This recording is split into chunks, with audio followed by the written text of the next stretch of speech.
In the beginning, when the world was young and the gods walked closer to the earth, there lived a king whose name would echo through eternity. Before Homer sang of Odysseus, before the Bible told of Noah's flood, before any written story captured the human imagination, there was Gilgamesh. His tale emerges from the mists of time, carved into clay tablets in the ancient script of cuneiform, waiting 4,000 years to whisper its secrets to us once more. Picture, if you will, the great city of Uruk rising from the Mesopotamian plains. Its massive walls stretch endlessly across the horizon, built of baked brick and bitumen, strong enough to withstand armies and time itself. Within these walls live perhaps 50,000 souls, making Uruk one of the ancient world's greatest cities. At its heart stood magnificent temples reaching toward the heavens, their ziggurats casting long shadows across bustling marketplaces where merchants traded goods from distant lands. This was a world where gods and mortals lived in constant tension, where divine beings possessed human emotions and frailties, where the line between myth and reality blurred like morning mist over the Euphrates River. The gods created humans to serve them, yet grew frustrated with their creations. They loved and hated, schemed and protected, blessed and cursed, with the caprice of cosmic children playing with living dolls. Into this world was born Gilgamesh, though born hardly captures the magnitude of his creation. 2/3 divine and 1/3 mortal, he possessed strength that could shatter mountains, and beauty that made the stars weep with envy. The gods themselves had fashioned him with care, imbuing him with wisdom beyond mortal understanding, courage that knew no bounds, and a restless spirit that would never find peace in ordinary pursuits. Yet for all his divine heritage, Gilgamesh ruled as a tyrant. His people suffered beneath his overwhelming presence, for he claimed the right of kings to take whatever pleased him. No bride was safe from his desires on her wedding night. No young man could rest easy, knowing the king might summon him for exhausting contests of strength or grueling labor on his endless building projects. The very qualities that made him magnificent, his supernatural vigor, his insatiable appetites, his divine authority, became sources of oppression for those under his rule. The people of Uruk cried out to the heavens, their lamentations rising like incense to trouble the gods in their celestial halls. How long must they endure this beautiful monster, who was both their glory and their torment? Their prayers reached the ears of Anu, father of the gods, who gathered the divine council to address this unprecedented problem. Never before had the gods created a being so powerful that he threatened the very order they sought to maintain. In their infinite chaotic wisdom, the gods conceived a solution as elegant as it was dangerous. They would create an equal to Gilgamesh, a wild man who could match his strength and perhaps tame his excesses. The task fell to Aruru, the goddess of creation, she who had helped fashion humanity from clay and divine breath. With her skilled hands, she reached down to the earth itself, gathering clay from the wilderness where no human foot had trodden. Into this clay she breathed life, but not the life of civilized man. This would be a creature of the wild places, innocent of human corruption, strong as the beasts of the field, wise in the ways of nature, but ignorant of the complexities that plagued human society. She named him Enkidu, and he emerged into the world like the first dawn, naked and unashamed, his hair flowing long as a woman's, his body covered with coarse hair like the animals he would come to love. Enkidu knew nothing of cities or kings, bread or wine, clothing or shame. He drank from streams alongside gazelles, ran with the herds across endless grasslands, and slept beneath stars that sang him ancient lullabies. The animals accepted him as one of their own, for he possessed no malice, no greed, no desire to dominate or possess. He lived in perfect harmony with the natural world, representing everything that civilization had lost in its relentless march toward complexity and power. For years Enkidu roamed the wilderness in blissful ignorance of the human world that lay beyond the horizons. He protected animals from hunters' traps, filled in pits dug to catch game, and freed creatures ensnared by human cunning. His very existence posed a challenge to the boundary between civilization and wildness, between the tamed and the free. Hunters returning to Uruk spoke in whispers of this strange, wild man, who seemed more spirit than flesh, who could outrun their horses and outwit their carefully laid plans. These stories eventually reached the palace of Gilgamesh, though they seemed too fantastic to believe. A wild man protecting animals, someone with the strength to match his own? The king's interest was piqued, for in his divine arrogance he had grown weary of opponents who crumbled before his might, like sandcastles before the tide. Perhaps this wild creature might provide the challenge he had long sought, the worthy adversary who could test his legendary prowess. But Gilgamesh was not merely a warrior, he possessed the cunning of his divine heritage. Rather than seek out Enkidu in the wilderness, he devised a more subtle plan. He summoned Shamhat, a sacred prostitute from the temple of Ishtar, a woman skilled in the arts of love and transformation. Her task would be to venture into the wild, find this mysterious creature, and civilize him through the most ancient of human connections. Shamhat journeyed to the watering holes where Enkidu was known to appear, carrying with her the scents and ornaments of civilization. For 3 days she waited, hidden among the reeds, watching as the wild man came to drink with his animal companions. When she revealed herself, Enkidu approached without fear, for he knew nothing of duplicity or danger from his own kind. What followed was a union that changed the very fabric of existence. For 6 days and 7 nights, Shamhat taught Enkidu the ways of human intimacy, and in that teaching, she transformed him irrevocably. The touch of human flesh awakened something deep within his divine clay, a consciousness of self that separated him forever from the innocent world of beasts. When the animals came to drink and saw him with human eyes instead of wild ones, they fled in terror, recognizing that their brother had crossed a threshold from which there could be no return. Enkidu wept at this loss, for he understood instinctively that paradise, once lost, could never be fully regained. Yet Shamhat comforted him with promises of a greater world, a realm of friendship and purpose that transcended the simple pleasures of animal existence. She told him of Gilgamesh, the great king of Uruk, describing his beauty and power in terms that stirred something new in Enkidu's transformed heart. Here was a purpose worthy of his newfound humanity, to meet this legendary figure and test their strength against each other. Shamhat led Enkidu towards civilization, stopping first at a shepherd's camp where he encountered bread and beer for the first time. These simple substances seemed magical to one who had known only water and wild plants. The bread filled him with energy, the beer made him light-hearted and bold.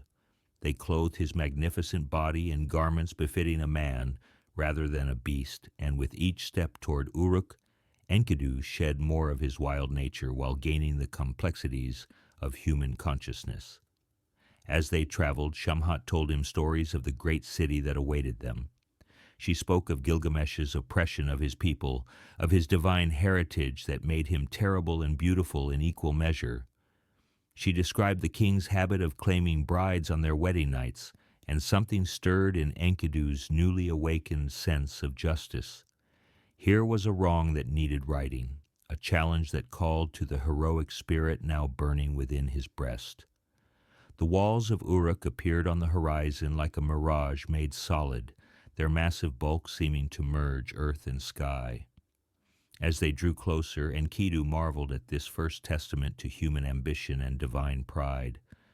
The gates stood open, revealing glimpses of the teeming life within, merchants calling their wares, children playing in dusty streets, priests performing rituals in temple courtyards, and over it all, the presence of the king who ruled this magnificent chaos. Enkidu entered Uruk as a stranger, yet his presence caused ripples of excitement and fear. His massive frame, his piercing eyes, his aura of barely contained power marked him as something extraordinary. Word spread quickly through the city that a wild man had come, one who might challenge even the mighty Gilgamesh. The people whispered among themselves, wondering if this could be the answer to their prayers, the one who might humble their beautiful tyrant. The confrontation came sooner than expected. On the very night of Enkidu's arrival, Gilgamesh prepared to exercise his royal prerogative with a newly wedded bride. As the king approached the wedding chamber, confident in his absolute authority, he found his path blocked by a figure as tall and imposing as himself. Enkidu stood in the doorway like a living wall, his eyes blazing with righteous fury at this intended violation of sacred bonds. For a moment the two demigods studied each other in silence. Gilgamesh saw in Enkidu's face a wildness he had never encountered, a purity of purpose that challenged his own divine arrogance. Enkidu beheld the legendary beauty and terrible power of the king, understanding for the first time why the gods had created him for this moment. Neither spoke, for words seemed inadequate to the magnitude of what was about to unfold. They grappled like titans, their struggle shaking the very foundations of the wedding house. Doorposts splintered under the force of their combat, walls cracked as they hurled each other against unyielding stone. Their battle raged through the streets of Uruk, drawing crowds of amazed spectators who watched in awe as two forces of nature tested their strength against each other. The fight seemed to last forever, yet ended in an instant. With a final surge of power, Gilgamesh pinned Enkidu to the ground, establishing his supremacy through pure strength. Yet as the king stood triumphant over his fallen opponent, something unexpected happened. Instead of rage or humiliation, Enkidu's face showed admiration and respect. In Gilgamesh's victory, he recognized not tyranny but legitimate kingship, the divine right to rule backed by unquestionable might. More surprising still was Gilgamesh's own reaction. Looking down at Enkidu, he saw not a defeated enemy, but the friend his soul had unknowingly craved. In this wild man who had dared challenge him, he found someone worthy of his respect, someone who could understand the burden of power and the loneliness of supremacy. Their enmity transformed into brotherhood in the space of a heartbeat, forged by mutual recognition of each other's worth. The people of Uruk watched in amazement as their tyrannical king embraced the stranger who had dared defy him. From that moment forward, Gilgamesh ruled with greater wisdom, his harsh edges softened by Enkidu's natural sense of justice. The wild man became the king's closest advisor and dearest friend, teaching him to see beyond his own divine perspective to the needs of those he governed. Yet even as Uruk prospered under this new partnership, restlessness stirred in Gilgamesh's heart. He had found friendship, but his divine nature demanded greater challenges, grander adventures that would establish his fame for all eternity. In the quiet moments between royal duties, he dreamed of deeds that would make even the gods take notice, exploits that would carve his name into the very foundations of the earth. It was then that his thoughts turned to the Cedar Forest, that distant realm where ancient trees reached toward the heavens, like living pillars supporting the sky itself. There, according to legend, dwelt Humbaba, the terrible guardian appointed by the gods to protect the sacred groves.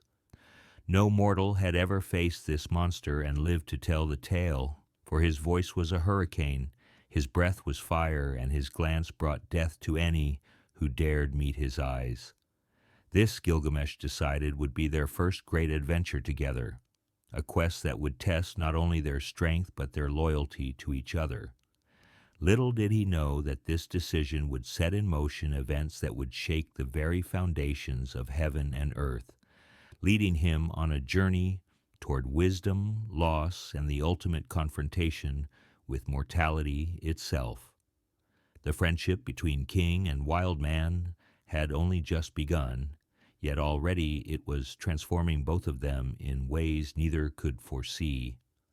Together they would face monsters and gods, challenge the very order of creation, and discover truths about life and death that would echo through the ages long after their names had passed into legend. The idea of journeying to the Cedar Forest consumed Gilgamesh's thoughts like a fever that refused to break. In the depths of night, when the palace lay silent and even the gods seemed to slumber, he would pace the roof of his dwelling, gazing toward the distant mountains where legend placed this forbidden realm. The very impossibility of the quest called to something deep within his divine nature, that restless hunger for glory that no amount of earthly achievement could satisfy. When he finally shared his vision with Enkidu, his friend's reaction was everything he had not expected. The wild man who had faced lions with his bare hands and wrestled bulls to the ground for sport grew pale at the mention of Humbaba's name. In the depths of his amber eyes, Gilgamesh saw something he had never witnessed before, genuine fear. "My king," Enkidu said, his voice carrying the weight of ancient memory, "I have walked in those sacred groves. I have seen the guardian that the gods appointed to protect their holy cedar. Humbaba is no ordinary monster born of earth and water. His roar splits mountains, his breath melts stone, and his gaze turns warriors to dust before they can draw their swords. The very trees whisper warnings of his presence, and the ground trembles beneath his mighty footsteps." But Enkidu's warnings only inflamed Gilgamesh's determination. What was the point of possessing divine strength if it remained untested against the greatest challenges the world could offer? What glory could there be in ruling a single city, no matter how magnificent, when legends spoke of deeds that could shake the heavens themselves? The king's eyes blazed, with an inner fire that reminded Enkidu why the gods had created him to match this extraordinary being. "My friend," Gilgamesh replied, placing a hand on Enkidu's broad shoulder, "you speak of death as if it were something to be feared.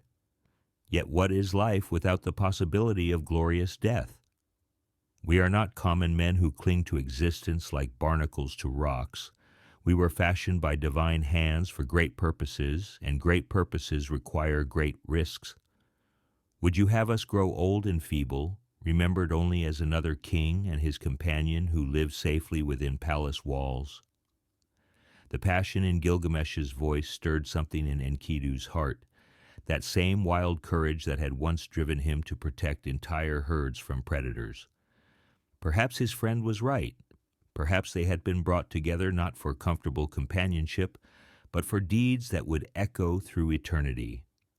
Slowly, his fear transformed into excitement, and his excitement into determination that matched his king's own. Together, they began planning their expedition with the methodical care of experienced warriors. They commissioned the finest weapons the smiths of Uruk could forge, axes so sharp they could split hairs, swords that gleamed like captured starlight, spears balanced with the precision of divine mathematics. Their armor was crafted from the strongest bronze, polished to mirror brightness, and inscribed with protective symbols blessed by the priests of every temple in the city. Yet even as they prepared, opposition arose from unexpected quarters. The elders of Uruk, those wise counselors who had guided the city through countless crises, came before Gilgamesh with faces grave as funeral masks. They spoke of the rashness of youth, even divine youth, and reminded him of his responsibilities to his people. What would become of Uruk if its king perished in distant mountains, pursuing glory that would benefit no one but himself? "Great king," spoke the eldest among them, his beard white as mountain snow, "you are the shepherd of your people, not a wolf seeking prey in forbidden territories. Humbaba was placed in the Cedar Forest by Enlil himself, mightiest of the gods, To challenge the guardian is to challenge the divine order that keeps chaos at bay. We beg you to reconsider this perilous path. But Gilgamesh's mother, the goddess Ninsun, offered a different perspective when he sought her counsel in the temple. Sacred to her worship, her divine beauty was touched with the worry that only a mother can feel. Yet she recognized the necessity of her son's quest in ways the mortal elders could not comprehend. "My beloved child," she said, her voice carrying the music of celestial spheres, "I see the path you must walk, though it leads through shadows that even my divine sight cannot fully penetrate. You were not created for a quiet life of contentment. The very blood in your veins sings of adventure and challenge. I cannot stop you from this journey, but I can offer you my protection and prayers." She performed sacred rituals to ensure divine favor, burning precious incense and offering golden vessels filled with the finest oils. To Enkidu, she granted a special blessing, recognizing in him not just her son's companion, but the balance that might keep Gilgamesh's divine arrogance from leading them both to destruction. "Watch over my son, child of the wild," she whispered to Enkidu as sacred smoke swirled around them. "You were created to be his equal, but in this quest, you must be his wisdom as well as his strength. Where his divine nature drives him toward recklessness, let your mortal understanding guide him toward survival." The day of departure arrived with the pale light of dawn stretching across the Mesopotamian plain. The gates of Uruk swung open to reveal the two heroes, magnificent in their gleaming armor, their weapons catching the early sunlight like captured fire.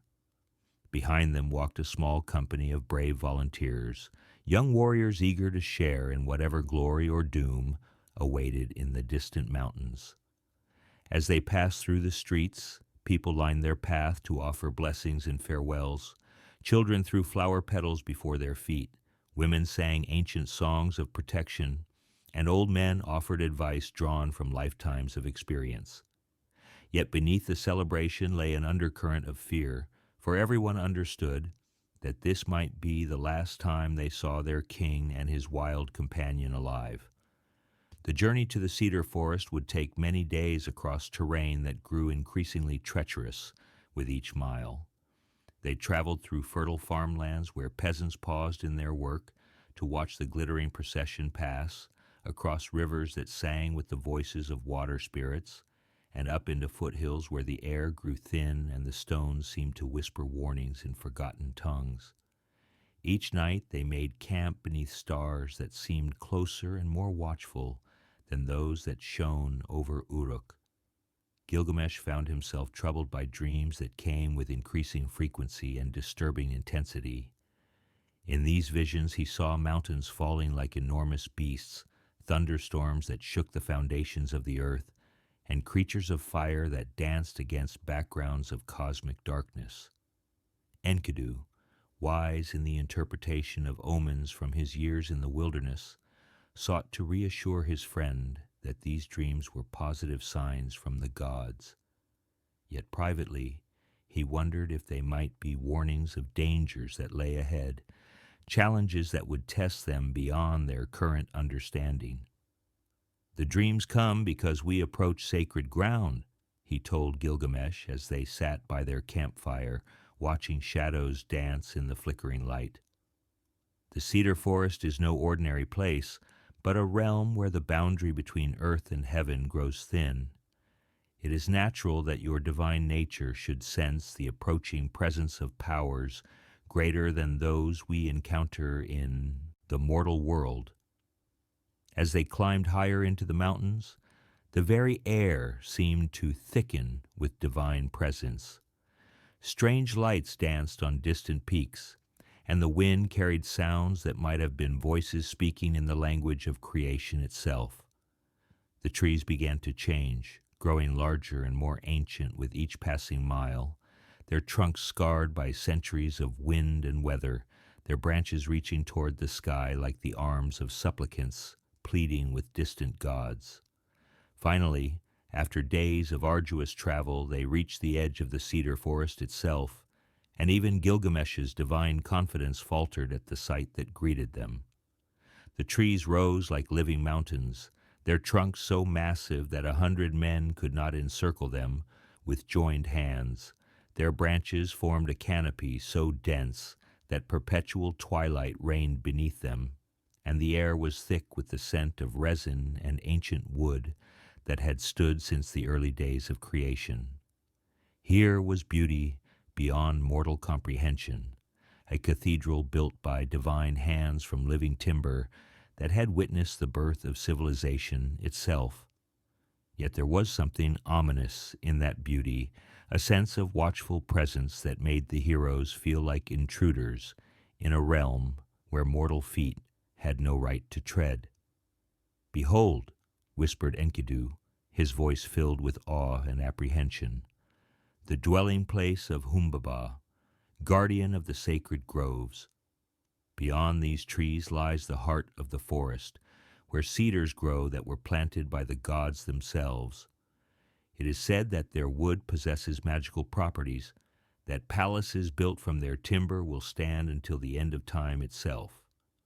Gilgamesh stood silent for a long moment, overwhelmed despite himself by the majesty of what lay before them. This was more than a forest. It was a living temple, a sacred space where the divine and natural worlds merged into something greater than either could achieve alone. For the first time since beginning their journey, he wondered if perhaps the elders had been right to counsel against this expedition. Yet even as doubt crept into his heart, his divine nature reasserted itself. He had not come so far and endured so much to turn back at the threshold of glory. Whatever dangers awaited in the depths of the Cedar Forest, whatever powers protected its sacred heart, he would face them with the courage of one born to challenge the very foundations of creation. "Come, my friend," he said to Enkidu, his voice steady despite the magnitude of what lay ahead. "We have journeyed far to reach this place, and we shall not be turned back by shadows and whispers. Let us enter the realm of Humbaba and discover what fate the gods have prepared for us." Together they stepped beneath the ancient canopy, leaving the familiar world of mortal concerns behind, as they ventured into a realm where legends lived and breathed, where every step carried them deeper into a story that would be remembered long after the cities of men had crumbled to dust. The forest seemed to close around them like a living thing, the massive trunks forming corridors that led ever deeper into green twilight. Their footsteps, which had rung clearly on mountain stone, now fell silent on a carpet of needles accumulated over countless centuries. Even their breathing seemed muffled, as if the very air conspired to maintain the cathedral hush that pervaded this sacred space. As they walked, Gilgamesh felt the weight of divine attention settling upon them like an invisible cloak. Somewhere in the depths of this ancient wood, Humbaba waited, guardian of secrets older than human memory, protector of treasures that could reshape the world itself. The confrontation that would determine their destiny, glory or doom, legend or oblivion, drew closer with every step they took into the heart of the Cedar Forest. As they penetrated deeper into the sacred grove, the very atmosphere seemed to pulse with ancient power. Shafts of golden light pierced the canopy at impossible angles, illuminating patches of moss-covered ground that sparkled like scattered emeralds. The air itself felt different here, thick with the essence of time itself, carrying whispers of ceremonies performed when the world was young and the gods walked openly among their creations. Each tree they passed seemed to possess its own personality, its own story carved into the deeply grooved bark. Some bore scars from lightning strikes that had occurred before human civilization began. Others twisted skyward in spirals that suggested they had been shaped by divine hands rather than natural growth. The heroes found themselves walking more slowly, not from fatigue, but from an overwhelming sense that they moved through a living museum of creation's earliest works. Enkidu paused beside a cedar whose trunk bore strange markings, symbols that seemed to shift and dance when viewed from the corner of one's eye. His wild heritage allowed him to sense things that escaped even Gilgamesh's divine perception, and what he felt now filled him with profound unease. "My lord," he whispered, his voice barely audible in the cathedral silence, "we are being watched. I feel eyes upon us from every shadow, every hollow between the roots. The guardian knows we have entered his domain." Gilgamesh nodded grimly, his hand instinctively moving to the hilt of his sword. He too sensed the presence that observed their progress, weighing their intentions and perhaps deciding their fate. Yet there was something else in the watching gaze, something that surprised him with its complexity. Humbaba's attention carried not just the fierce protectiveness of a guardian, but also a profound loneliness that spoke to the isolation of one who had stood sentinel over this sacred place for countless ages. The path they followed seemed to choose itself, winding between the massive trunks with the logic of water flowing downhill. Neither hero questioned the route, understanding instinctively that the forest itself was guiding them toward their destined confrontation. The canopy grew thicker overhead, filtering the sunlight into a green twilight that made time itself seem suspended between day and night. Strange sounds echoed through the woods around them, not the familiar calls of ordinary birds or beasts, but voices that might have belonged to spirits dwelling within the ancient wood. Sometimes they heard what sounded like distant singing, melodies so beautiful they brought tears to the hero's eyes. Other times the silence would break with the sound of massive footsteps that seemed to come from everywhere and nowhere at once. As they walked, Gilgamesh found his mind turning to the stories he had heard of Humbaba since childhood. The guardian was said to be a creature of contradictions, terrible in his wrath yet bound by divine law to protect rather than destroy without cause. His appearance was described differently by every storyteller, some claiming he possessed the head of a lion and the body of a man, others insisting he was a giant whose face changed like shifting flames.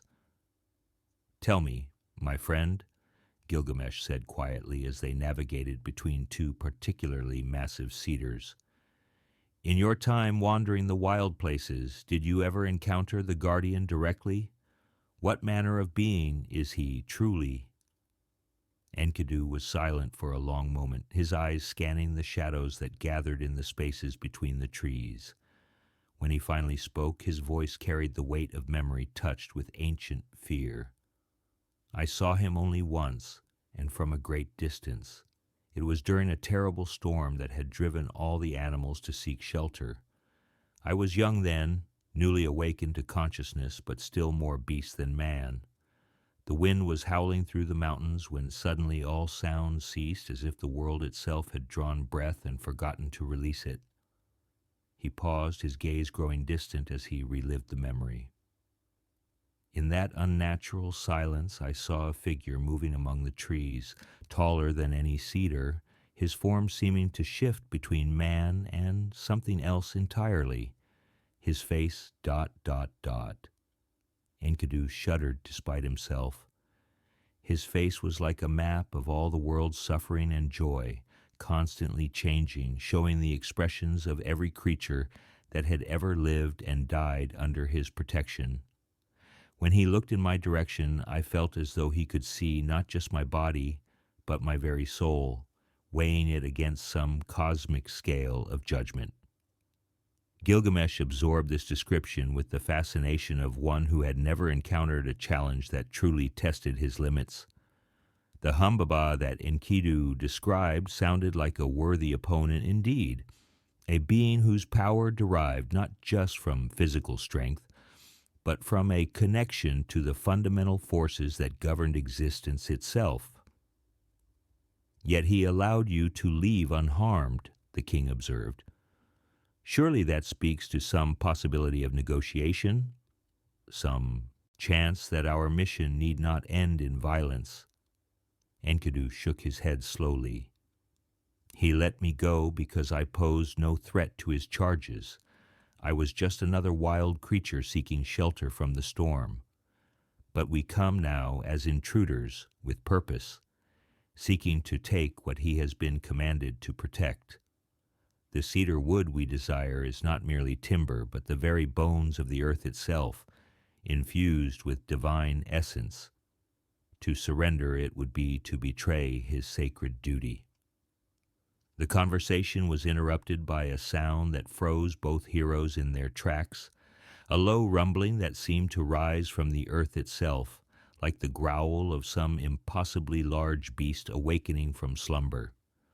The very ground beneath their feet vibrated with each resonant note, and small stones began to dance and skip as though the forest floor had come alive.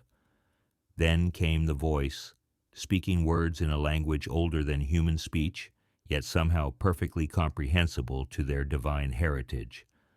The words seemed to emanate from the trees themselves, from the very air around them, creating a harmony that was both beautiful and terrifying. Who dares disturb the sacred grove? Who walks unbidden in the dwelling place of the eternal cedars? I smell upon you the scent of ambition and the hunger for glory that has driven so many to their doom. Turn back now, children of clay and starlight, while the path behind you remains open. What you seek cannot be taken by force or cunning, for it belongs not to mortals, but to the gods who shaped it from the essence of creation itself. Gilgamesh stepped forward, his divine nature responding to the challenge in Humbaba's words. When he spoke, his voice carried the authority of kingship and the confidence of one who had never known true defeat. I am Gilgamesh, king of Uruk, son of the goddess Ninsun and the mortal Lugalbanda. 2/3 divine am I, and 1/3 mortal, shaped by the gods for great deeds and greater purposes. I come not as a thief in the night, but as a hero seeking to win fame through honest combat. If you would deny me passage to the heart of your domain, then face me in battle and let the gods decide who is worthy of victory. The laughter that answered him seemed to come from 1,000 directions at once, neither mocking nor cruel, but filled with the bitter wisdom of one who had witnessed the rise and fall of countless heroes. Brave words, young king, yet words are wind, and wind passes swiftly. Do you know what you truly ask?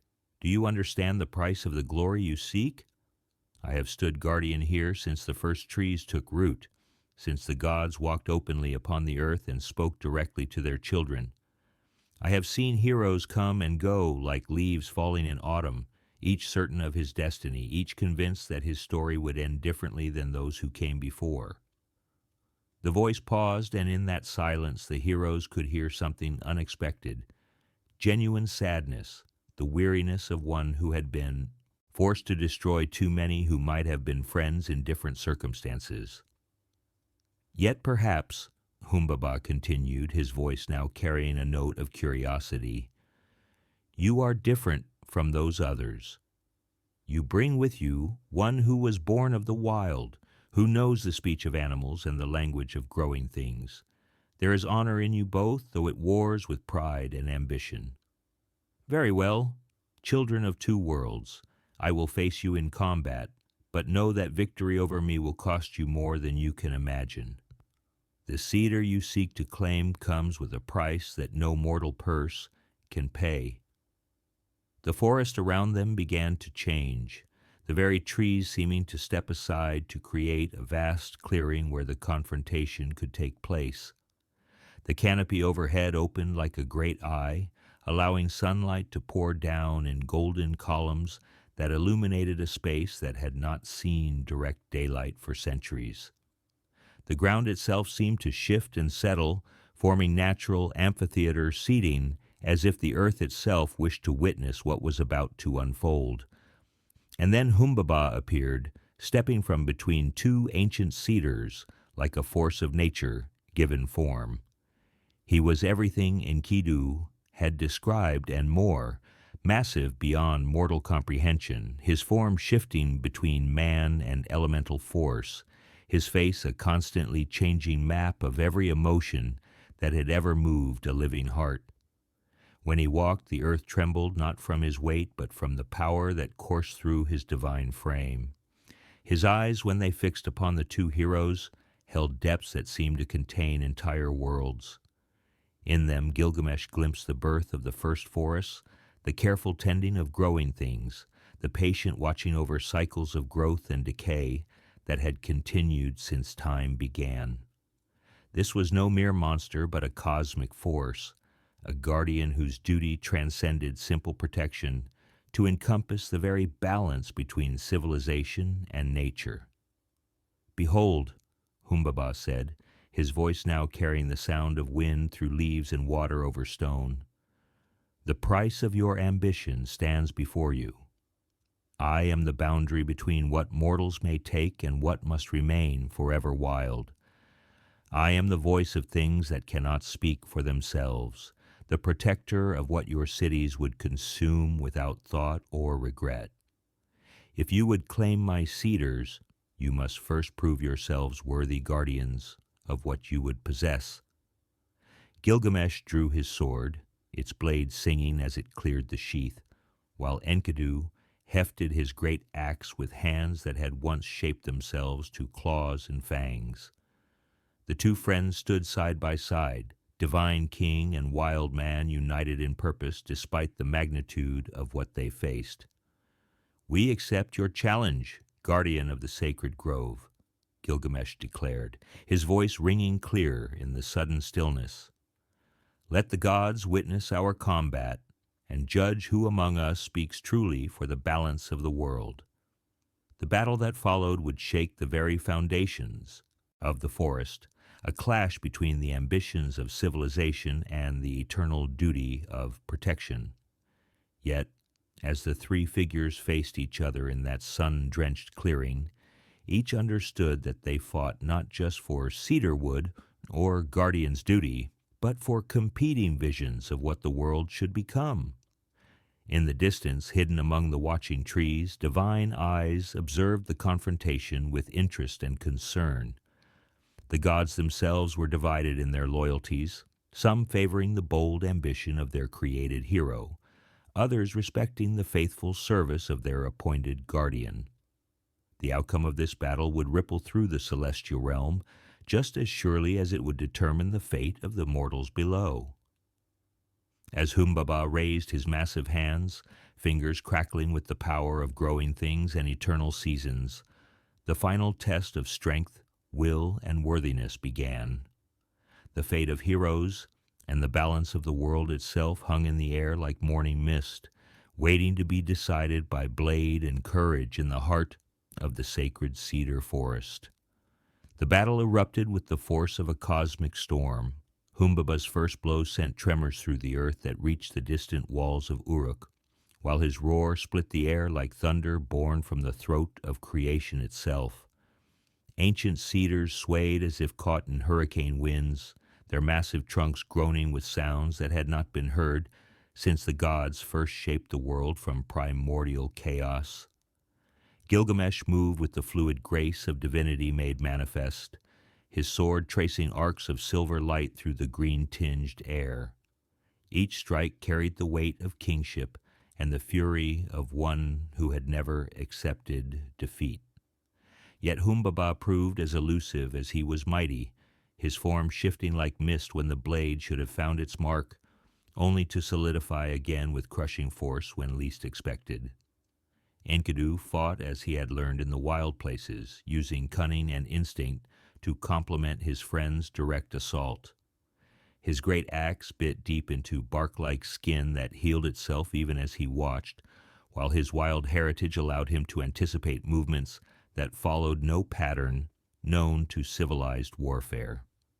Together, the two heroes pressed their attack with the coordination of wolves hunting in perfect harmony. Yet for all their skill and determination, they found themselves slowly giving ground before Humbaba's relentless advance. The guardian fought not just with physical strength, but with the accumulated power of millennia spent in communion with the sacred grove. Vines erupted from the earth to entangle their feet, Branches reached down like grasping fingers to deflect their weapons, and the very air seemed to thicken with the weight of divine displeasure. "You fight well, children of two worlds," Humbaba acknowledged even as he pressed his advantage, his voice carrying the sound of wind through ancient leaves.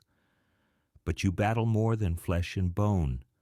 I am the voice of every tree that has fallen to mortal axes, every grove burned to clear land for cities, every wild place consumed by the hunger of civilization. How can mere heroes, however mighty, stand against the grief of the earth itself?" The guardian's words struck deeper than any physical blow, for they carried the weight of truth that both heroes could feel in their bones. Yet Gilgamesh's divine nature rebelled against such fatalism, his spirit blazing brighter as the challenge mounted. If this battle represented a choice between the wild and the civilized, between preservation and progress, then he would prove that courage and determination could forge a third path. "You speak of endings, Ancient One?" the king gasped between clashing strikes. "But I dream of beginnings. The cedar we seek will not feed the flames of destruction, but will raise palaces where justice dwells and temples where gods and mortals commune in peace. We do not come as destroyers, but as builders of something greater than what has come before." The battle raged through the long afternoon, three titans clashing in a contest that sent shockwaves through both earth and heaven. Divine blood, golden as sunlight, mixed with sap that flowed silver from wounded bark. The very stones of the forest floor cracked and split beneath the impact of their struggle, while overhead the canopy swayed with winds that carried the scent of eternity itself. It was Shamash, the sun god, who finally tipped the balance of the cosmic scales. The deity who had watched over Gilgamesh since birth chose this moment to intervene, sending forth 13 winds of such power that even Humbaba could not withstand their combined force. The guardian found himself bound by invisible chains of moving air, his mighty form held fast despite all his struggling. In that moment of divine intervention, Gilgamesh saw his opportunity and struck with all the force his divine heritage could muster. His blade found its mark at last, piercing the guardian's throat with a precision that spoke to destiny itself. Yet even as Humbaba fell, his eyes held no anger or hatred, only a profound sadness that cut deeper than any weapon could reach. "It is finished," the guardian whispered, his voice now carrying the sound of wind through dying leaves. "You have proven your strength, young king, and won your prize through honest combat. Take what you have earned, but remember always the price that has been paid. The cedars you claim carry within them the memory of this day, and that memory will shape whatever you build from their sacred wood." As life faded from Humbaba's cosmic form, something unexpected happened. The guardian's final breath carried with it a blessing as well as a curse, a gift of wisdom that settled upon both heroes like morning dew. In that moment, they understood the true magnitude of what they had accomplished and what they had lost. Victory had been theirs, but it tasted of bitter herbs rather than sweet honey. The sacred grove itself seemed to mourn as Humbaba's body dissolved back into the earth from which it had been shaped. The ancient cedars rustled with sounds like weeping, their branches bending low as if bowing in farewell to the guardian who had protected them since time immemorial. Even the sunlight seemed dimmer, filtered through leaves that now trembled with grief rather than divine presence. Enkidu felt the weight of loss most keenly, his wild heritage allowing him to sense the rupture in the natural order that their victory had created. The forest would endure, but it would never again be what it had been. Something essential had been torn from the fabric of creation, leaving a wound that might never fully heal. "What have we done, my king?" he asked quietly, his voice heavy with emotions he could not fully name. "We came seeking glory, but I fear we have won only sorrow. The guardian spoke truly. This victory will cost us more than we can yet comprehend. Gilgamesh stood silent amid the aftermath of their triumph, his divine nature wrestling with feelings of doubt that he had never before experienced. The cedar trees rose around them like living monuments to what had been lost, their beauty now touched with the shadow of sacrifice. Yet even as remorse tugged at his heart, his royal duty demanded that he not let their efforts be in vain. "We have done what heroes must do," he said finally, though his voice lacked its usual certainty. "We have faced the impossible and emerged victorious. Now we must prove ourselves worthy of that victory by using what we have won to build something that honors both the guardian sacrifice and our own courage." They selected the finest cedars, trees whose wood gleamed with inner light and whose grain showed patterns like frozen music. Each fell with a sound like distant thunder, their mighty trunks crashing to the forest floor with impacts that sent tremors through the sacred earth. The heroes worked in reverent silence, understanding that they handled materials shaped by divine hands for purposes greater than mortal comprehension. When their work was complete and the precious wood prepared for transport, they offered prayers to Humbaba's spirit and to the gods who had witnessed their struggle. The journey home would be long and difficult, but they carried with them more than timber. They bore the weight of knowledge about the true cost of ambition and the price of glory. As they departed the Cedar Forest, both heroes cast final glances back at the realm they were leaving forever changed. The trees that remained seemed to watch their departure with eyes older than human memory, witnesses to a transformation that would echo through ages yet to come. They had won their prize, but the victory felt hollow, touched with shadows that would follow them long after they had returned to the familiar walls of Uruk. The return journey proved swifter than their original travels, as if the earth itself were eager to see them gone from the sacred places. They carried their burden of cedar wood like a treasure beyond price, yet also like a weight that grew heavier with each passing mile. The very air around them seemed changed, charged with the significance of what they had accomplished and what they had lost in the accomplishing. Word of their victory reached Uruk before they did, carried by traders and travelers who had witnessed the tremors and strange lights that had marked their battle with Humbaba. By the time the heroes appeared on the horizon, great crowds had gathered at the city gates to welcome them home. The people cheered their returning king and his wild companion, celebrating the greatest feat of arms their generation had witnessed. Yet even as the crowds roared their approval and musicians played triumphant songs, both heroes felt the hollowness that victory sometimes brings. They had proven their courage beyond question and won fame that would echo through the ages, but the price of that glory weighed heavy upon their hearts. The sacred cedar they had claimed would indeed build wonders, but those wonders would forever carry within them the memory of what had been sacrificed to obtain their materials. In the days that followed their return, Gilgamesh threw himself into the work of construction with an intensity that surprised even those who knew him best. Palaces and temples rose from the sacred wood with unprecedented speed, their beams and pillars gleaming with the inner light that marked their divine origin. The buildings that emerged seemed to pulse with life, as if the essence of the ancient forest lived on within their walls. The grandest of these structures was a temple dedicated to Enlil, the god who had originally appointed Humbaba as a guardian of the sacred grove. In this way, Gilgamesh sought to honor both his victory and the sacrifice that had made it possible. The temple's central chamber housed a statue carved from a single massive cedar, depicting Humbaba not as a monster but as the noble guardian he had truly been. Yet even as Uruk marveled at these architectural wonders, the gods themselves took notice of what had transpired in their sacred forest. Divine councils convened in the celestial realm, where immortal voices debated the meaning of the hero's victory and what response it might demand.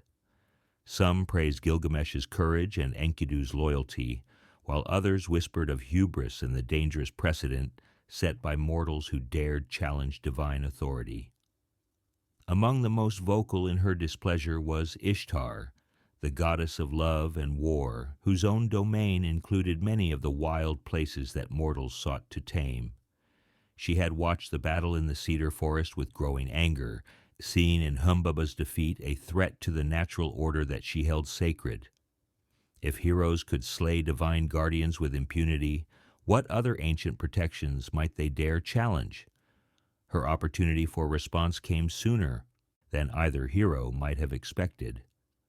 In the flush of their victory over Humbaba, Gilgamesh had grown more magnificent than ever, his divine beauty enhanced by the aura of triumph that surrounded him like visible light.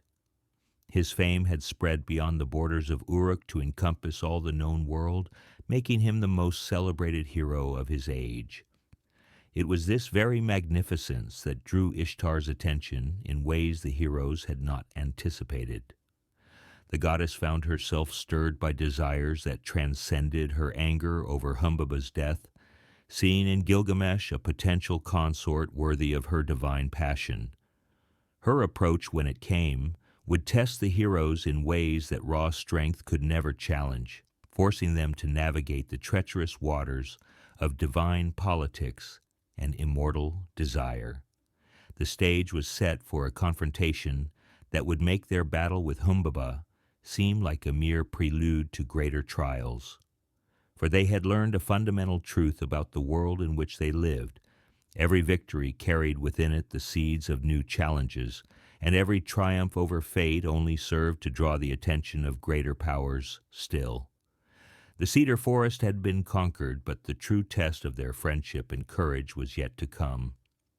In the quiet moments between public celebrations and royal duties, both heroes found themselves haunted by memories of their battle with the Guardian. They had won glory beyond measure, but at a cost that seemed to grow heavier with each passing day. The sacred wood that now formed the bones of Uruk's greatest buildings carried within it a constant reminder of what had been sacrificed to obtain it, and that reminder would echo through their thoughts for the rest of their days. Yet they could not know that their greatest trial still lay ahead, that the gods who had watched their victory with interest and concern were even now plotting responses that would test them far beyond the limits of mortal endurance. The friendship that had carried them through the perils of the Cedar Forest would soon face challenges that would shake the very foundations of their world, forcing them to confront truths about love, loss, and the price of immortal ambition that no amount of divine heritage could prepare them to face. The seeds of their next great adventure had already been planted in the divine realm, growing in the fertile soil of godly displeasure and immortal desire. Soon enough, those seeds would bear fruit that would transform their story from one of triumph to one of tragedy, from a tale of victory to a meditation on the nature of friendship and the inevitability of loss that awaits all mortal hearts, no matter how great the courage that beats within them. The goddess Ishtar descended from her celestial palace like a storm-given form, her divine beauty radiating with the intensity of 1,000 burning stars. She moved through the streets of Uruk with purpose that made mortals step aside without understanding why, their hearts suddenly racing with unnamed desires and half-remembered dreams. The very air shimmered around her presence, carrying the scent of exotic flowers and the promise of pleasures beyond mortal imagination.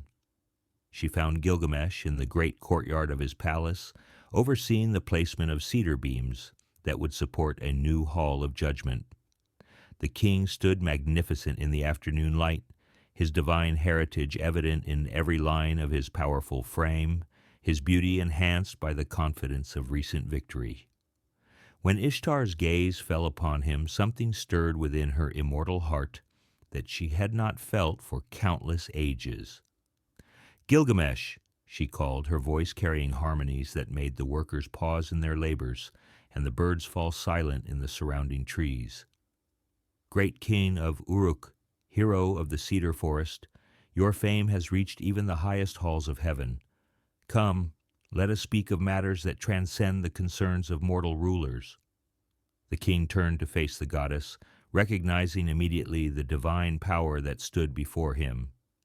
Yet where another might have fallen to his knees in worship, Gilgamesh met her gaze with the steady confidence of one who possessed divine blood in his own veins.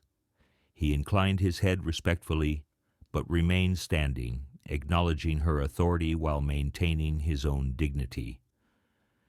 "Great Ishtar, queen of heaven and earth, your presence honors my humble palace.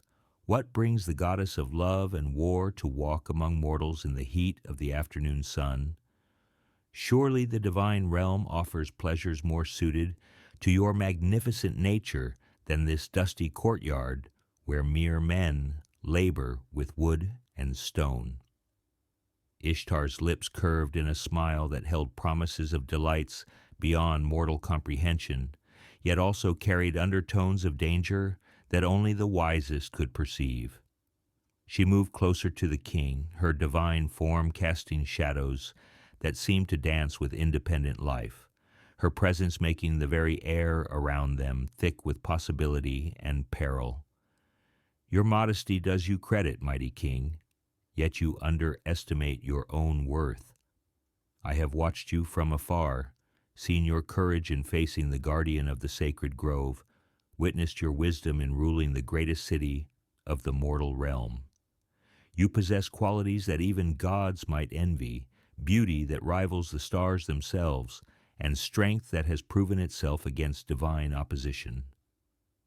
The goddess extended her hand toward him, her fingers adorned with rings that captured and reflected light in impossible patterns. When she spoke again, her voice carried the weight of cosmic authority and the promise of pleasures that had never been offered to mortal man. "Come, Gilgamesh, be my husband. Grant me your love, and I shall shower you with gifts beyond imagination. A chariot of gold and lapis lazuli shall be yours, its wheels of precious metal, and its frame studded with jewels that outshine the constellations. Storm demons shall pull it through the skies at your command, carrying you swifter than eagles across the vault of heaven." She painted visions in the air with her words, showing him palaces that existed beyond the physical realm, gardens where every flower sang with divine music, treasures that made the wealth of earthly kingdoms seem like dust. Her voice wove spells of possibility that would have overwhelmed any ordinary mortal, promises of power and pleasure that transcended the limitations of earthly existence. "Kings and nobles shall bow before you with tribute from every corner of the world. Your goats shall bear triplets, your cattle shall have no equal, your horses shall win every race with hooves that barely touch the ground. Under my protection, your reign shall extend beyond the borders of time itself, your name echoing through ages yet unborn, as the first mortal to share the bed of heaven's queen." Yet as Ishtar spoke these seductive words, Gilgamesh's expression grew thoughtful rather than eager. His divine heritage granted him perspective that allowed him to see beyond the immediate allure of her offer to the deeper implications hidden within her promises. The king had learned wisdom through his adventures, understanding that gifts from the gods always came with prices that might not be immediately apparent. "Great goddess," he replied carefully, his voice respectful yet firm, "your offer honors me beyond measure, yet I must ask what mortal man could truly satisfy the desires of one who has known the love of gods? You speak of gifts and pleasures, but what of the fate of those who have shared your favor in ages past? Tell me of Tammuz, the shepherd who won your heart in the spring of the world." Ishtar's divine features flickered with the first shadow of displeasure, though she maintained her seductive smile. The name Gilgamesh had spoken carried weight that made the very air around them grow heavy with tension, for Tammuz's fate was known to all who studied the ways of gods and mortals. "You bound him to yearly mourning," Gilgamesh continued.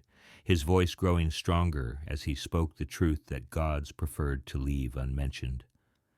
Each year he must descend to the underworld, leaving the earth barren in his absence while you weep for the lover, you yourself condemned to eternal separation. What of the mighty eagle whose strength you admired? You broke his wings and left him crying in the forest depths. What of the stallion that carried you across the heavens? You condemned him to run forever without rest or water. The king's words struck deeper than any physical blow, for they carried the weight of truth that even divine power could not deny. Each accusation was accompanied by memories that flickered in the air around them, ghostly images of the goddess's former lovers, and the terrible fates that had befallen them once her passion had cooled or transformed into something darker.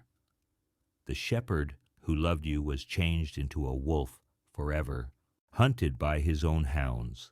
The gardener who refused your advances was transformed into a spider, doomed to weave webs that would always be destroyed.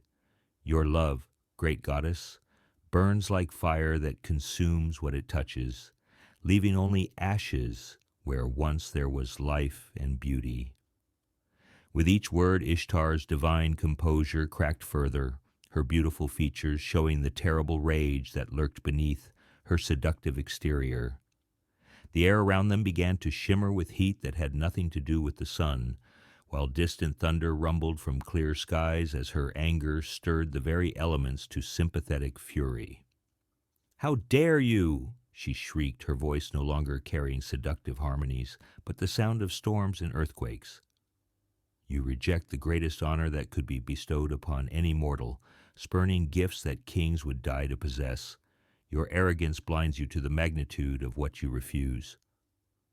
The goddess rose into the air, her form blazing with divine fury that made mortals throughout Uruk cower in their homes without understanding the source of their sudden terror.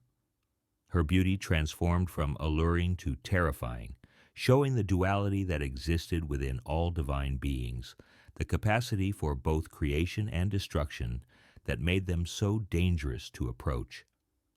"Very well, proud king," she hissed, her words carrying venom that could poison rivers and wither forests. "If you will not accept my love willingly, then you shall learn the price of rejecting divine favor. You think yourself beyond the reach of consequences because you possess a drop of godly blood? I shall show you how wrong such thinking can be." Without another word, Ishtar vanished from the palace courtyard, leaving behind only the scent of burning flowers and the echo of cosmic rage. The workers who had witnessed this divine confrontation stood frozen in terror, understanding instinctively that they had observed something that would reshape the fate of their city and their king. Gilgamesh remained standing where she had left him, his divine heritage allowing him to weather the storm of her departure better than his mortal subjects. Yet even he felt the weight of what had just transpired, understanding that he had made an enemy of one of the most powerful deities in the celestial realm. The wisdom that had guided his rejection of her offer now seemed cold comfort in the face of whatever retribution she might devise. Enkidu appeared at his friend's side as if summoned by the gravity of the moment, his wild heritage having sensed the disturbance in the natural order that Ishtar's fury had created. One look at Gilgamesh's face told him everything he needed to know about what had transpired during his absence. "My lord," he said quietly, his voice carrying the concern of one who had learned to read the signs of divine displeasure in the movements of animals and the whispers of wind through grass. "What storm have we weathered here? The very stones seem to tremble with fear, and the birds have fallen silent as if the sky itself holds its breath." Gilgamesh turned to his friend with eyes that held new shadows, the weight of divine enmity settling upon his shoulders like an invisible cloak.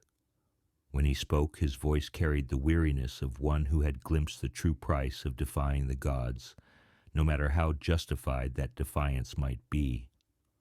"I have refused the love of Ishtar herself, my friend, and in doing so have likely doomed us both to whatever vengeance her immortal heart can devise.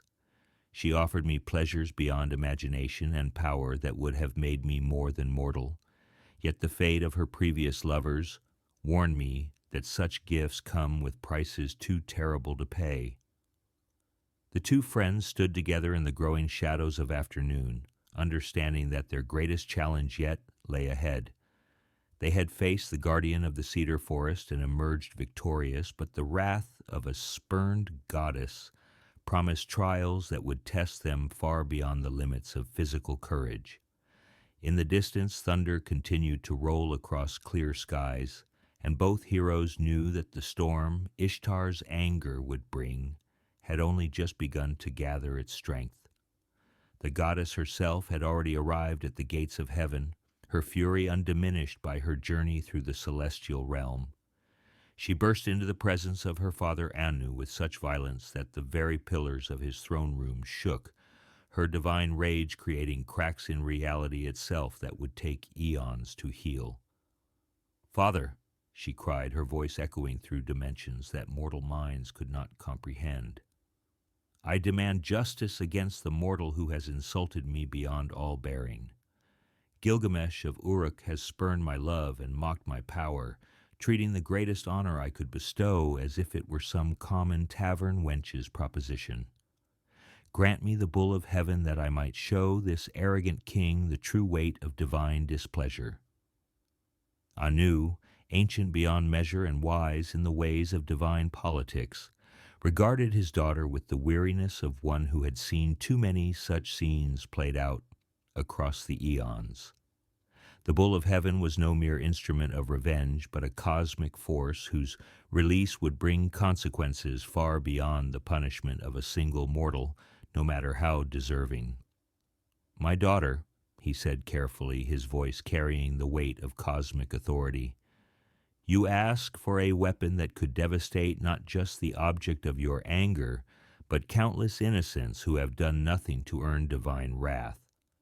The bull of heaven is drought and famine, earthquake and pestilence. Its release would bring 7 years of hardship to all the lands between the rivers. Is your wounded pride worth such suffering?" But Ishtar's rage had passed beyond reason into the realm of divine madness, where consequences meant nothing compared to the need for immediate satisfaction. Her beautiful features twisted with fury as she delivered an ultimatum that chilled even her father's immortal heart. "Give me the bull of heaven, or I shall break down the gates of the underworld itself. I shall raise the dead to walk among the living, making corpses outnumber those who still draw breath. The very order of existence shall be overturned if you deny me this satisfaction." The threat was not idle boasting, but a promise backed by divine power that could indeed shatter the boundaries between life and death. Faced with such catastrophic consequences, Anu reluctantly agreed to his daughter's demand, though he required her to understand the magnitude of what she requested. "Very well," he said with infinite sadness, "but know that what you unleash cannot be easily recalled. The bull of heaven will bring suffering to many who deserve none, and their blood will stain your hands along with that of your intended victim. Let this vengeance be upon your own head." With divine power that shook the foundations of reality, Anu summoned forth the bull of heaven from the cosmic stable where such creatures waited for their terrible purposes. The beast that emerged defied mortal description, a creature of elemental fury whose very breath could split the earth, whose hooves struck sparks that became lightning, whose bellowing voice was the sound of mountains falling into the sea. Ishtar seized the cosmic rope that bound this monster of divine wrath, her eyes blazing with satisfaction as she prepared to unleash destruction upon the mortal who had dared reject her love. The bull of heaven descended toward the earth like a falling star, trailing clouds of supernatural fury that darkened the sky above Uruk and sent terror racing through the hearts of every living thing for 1,000 miles in all directions. In the palace below, Gilgamesh felt the approach of cosmic vengeance like a weight settling upon his soul. The very air grew thick with impending doom, while animals throughout the city began to panic with the instinctive knowledge that something beyond natural understanding was approaching their domain. Enkidu, the king called to his friend, his voice steady despite the magnitude of what they faced. It seems the goddess's revenge comes swifter than we might have hoped. Prepare yourself, my brother, for a battle unlike any we have fought before. What approaches is not of this earth, but of the realm of gods themselves. The two heroes armed themselves with their finest weapons and strongest armor, understanding that they faced not just a beast, but the concentrated fury of divine displeasure made manifest. In the distance, the first thunderous bellow of the bull of heaven shattered windows throughout Uruk and sent lesser men fleeing in terror from what they could not understand. Yet Gilgamesh and Enkidu stood firm, their friendship providing strength that even divine wrath could not shake. They had faced the guardian of the sacred grove and emerged victorious. Now they would discover whether mortal courage, no matter how great, could stand against the unleashed fury of the gods themselves. The bull of heaven struck the earth outside Uruk's walls with an impact that registered as an earthquake throughout the known world. When it breathed, chasms opened in the ground that swallowed 100 men at once. When it bellowed, the sound shattered stone and made strong warriors weep with terror. When it charged, the very foundations of the earth groaned under the weight of its cosmic fury. This was the price of rejecting divine love, the consequence of mortal pride that dared to stand against immortal desire. Yet in the face of such overwhelming power, two friends prepared to prove that courage and loyalty could challenge even the wrath of heaven itself, no matter what the ultimate cost might be. The battle for the very soul of heroism was about to begin, and its outcome would determine not just the fate of Gilgamesh and Enkidu, but the eternal question of whether mortals could ever truly be free to choose their own destiny, even when that choice defied the will of the gods themselves. The earth trembled as the bull of heaven descended, its hooves striking the ground with such force that the very bedrock of creation groaned in protest. Where its breath touched the soil, great chasms yawned open like hungry mouths, swallowing trees, stones, and anything unlucky enough to be caught in their path. The beast's eyes burned with the fury of supernovas, while its hide rippled with muscles that contained the power of hurricanes and the rage of volcanic eruptions. Citizens of Uruk fled in panic as the monster's first breath created a crater so vast that 200 men disappeared into its depths without a trace. The creature's second exhalation carved an even larger wound in the earth, sending shock waves that toppled buildings and sent the bravest warriors running for whatever shelter they could find. This was no ordinary beast, but a living catastrophe, a force of nature given form and purpose by divine will. Yet amid this cosmic terror, two figures emerged from the palace gates with weapons drawn and hearts steadied by unshakable resolve. Gilgamesh strode forward in his gleaming armor, the golden breastplate given to him by his divine mother, catching the supernatural lightning that danced around the bull's massive form. Beside him walked Enkidu, his wild heritage allowing him to move with fluid grace even as the ground bucked and heaved beneath their feet. The bull of heaven turned its burning gaze upon them, recognizing in these two mortals the source of its mistress's fury. Its bellow shook the heavens themselves, a sound so terrible that birds fell dead from the sky and strong men's hair turned white with terror. Yet the heroes neither fled nor faltered, their friendship providing an anchor of courage in the storm of divine wrath that raged around them. "Remember, my brother," Gilgamesh called to Enkidu as they approached the cosmic beast, "we face not just muscle and bone, but the concentrated fury of wounded pride. Strike true and strike together, for only our unity can hope to overcome what divine rage has unleashed upon the world. The battle began with a charge that split the air like thunder. The bull of heaven rushed forward with the speed of falling stars, its massive horns aimed at the heroes' hearts. Yet Enkidu's wild instincts served them well, allowing him to leap aside at the crucial moment while Gilgamesh rolled beneath the creature's massive belly, his sword seeking the vulnerable spots that even cosmic flesh might possess. Their weapons struck sparks from hide that seemed forged from the substance of meteors, each blow requiring all their divine heritage to penetrate even the outermost layer of the monster's supernatural protection. The bull wheeled and turned with impossible speed for something so massive, its hooves leaving craters where they struck while its tail lashed like a whip made from concentrated lightning. Enkidu found himself caught between the creature's rear legs, his position perilous yet offering a unique opportunity. With a roar that echoed his own wild origins, he grasped the bull's tail with both hands, using his supernatural strength to anchor the beast while Gilgamesh sought a killing blow from the front. The monster bucked and thrashed, its fury multiplied by this indignity, yet the wild man's grip held firm despite the cosmic forces trying to shake him loose. Seeing his friend's courage and sacrifice, Gilgamesh channeled every ounce of his divine heritage into a single, perfect strike. His sword found the gap between the bull's skull and neck, penetrating deep into the cosmic flesh with a sound like reality itself tearing apart. Divine ichor, golden as liquid sunlight, sprayed across the battlefield as the bull of heaven crashed to earth with an impact that registered in distant lands. The silence that followed was more profound than the loudest thunder.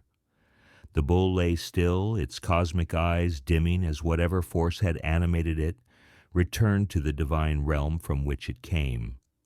Across Uruk, people slowly emerged from their hiding places, scarcely daring to believe that the cosmic nightmare had ended and their heroes had once again proven victorious against impossible odds. Yet their triumph carried within it the seeds of greater tragedy. Enkidu, still gripping the bull's tail, suddenly found himself seized by an impulse that would doom them both.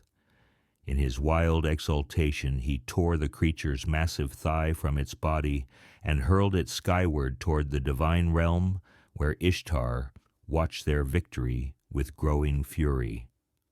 "Here, goddess," he shouted, his voice carrying to the heavens themselves. "Take this token of your precious bull. If I could reach you in your celestial palace, I would do the same to you for bringing such suffering to innocent people." The insult struck Ishtar like a physical blow, her divine features twisting with rage that transcended anything she had felt, even when Gilgamesh rejected her advances.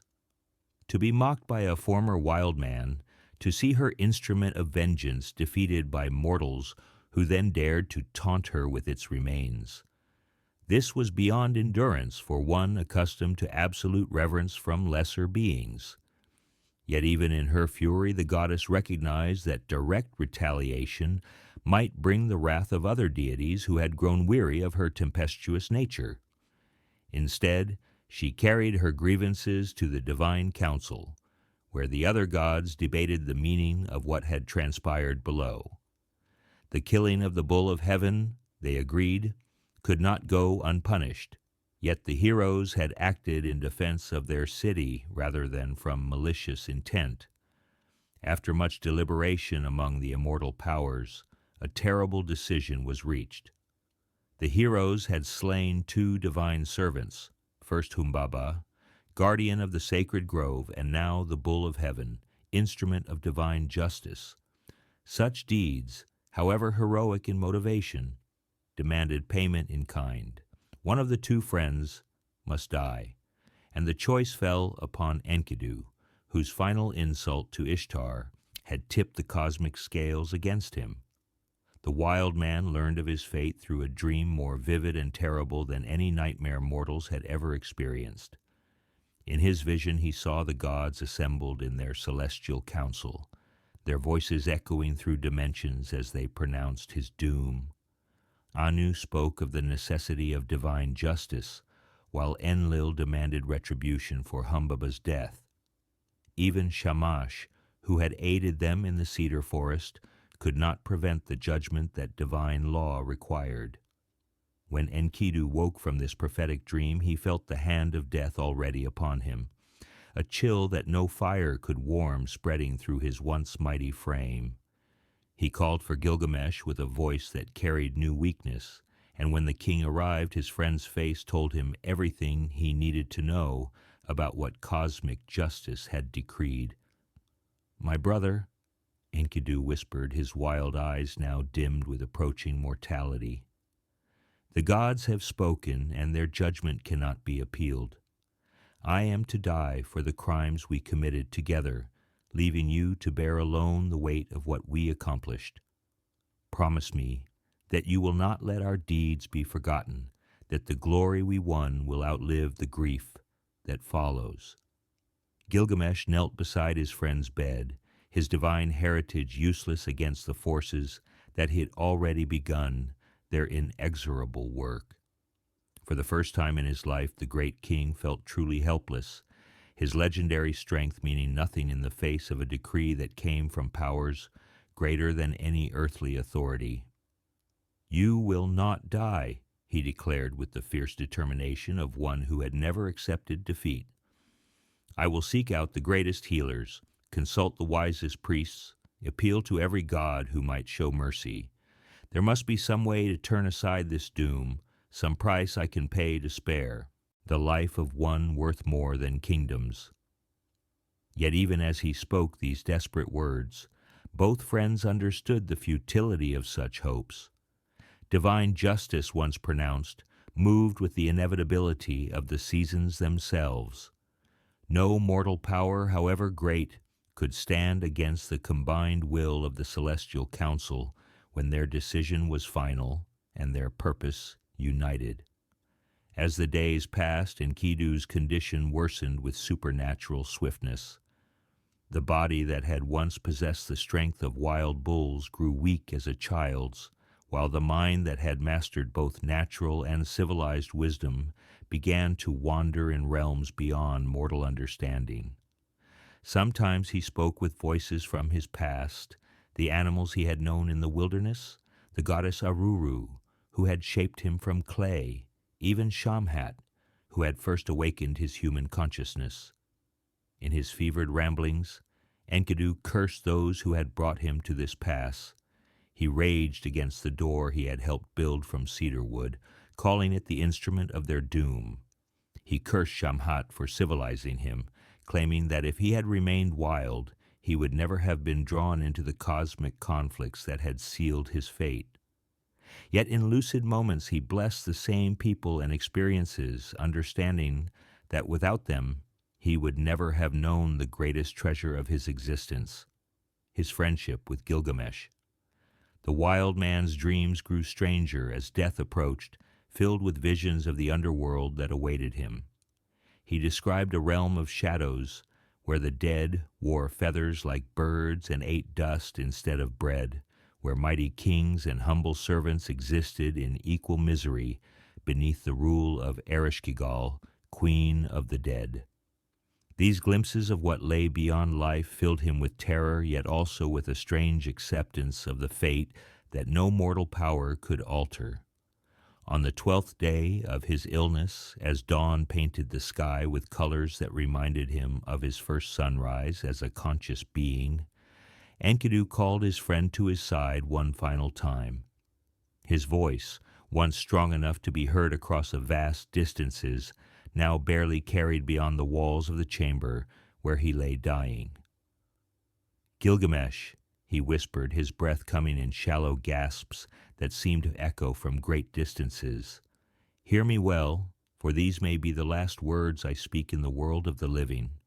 Do not grieve overmuch for what cannot be changed, but remember always that our friendship was worth any price the gods demanded. We have lived as brothers, fought as heroes, and loved as souls, destined to share the same star." The king grasped his friend's hand, feeling the warmth already beginning to fade from flesh that had once been mighty enough to wrestle lions.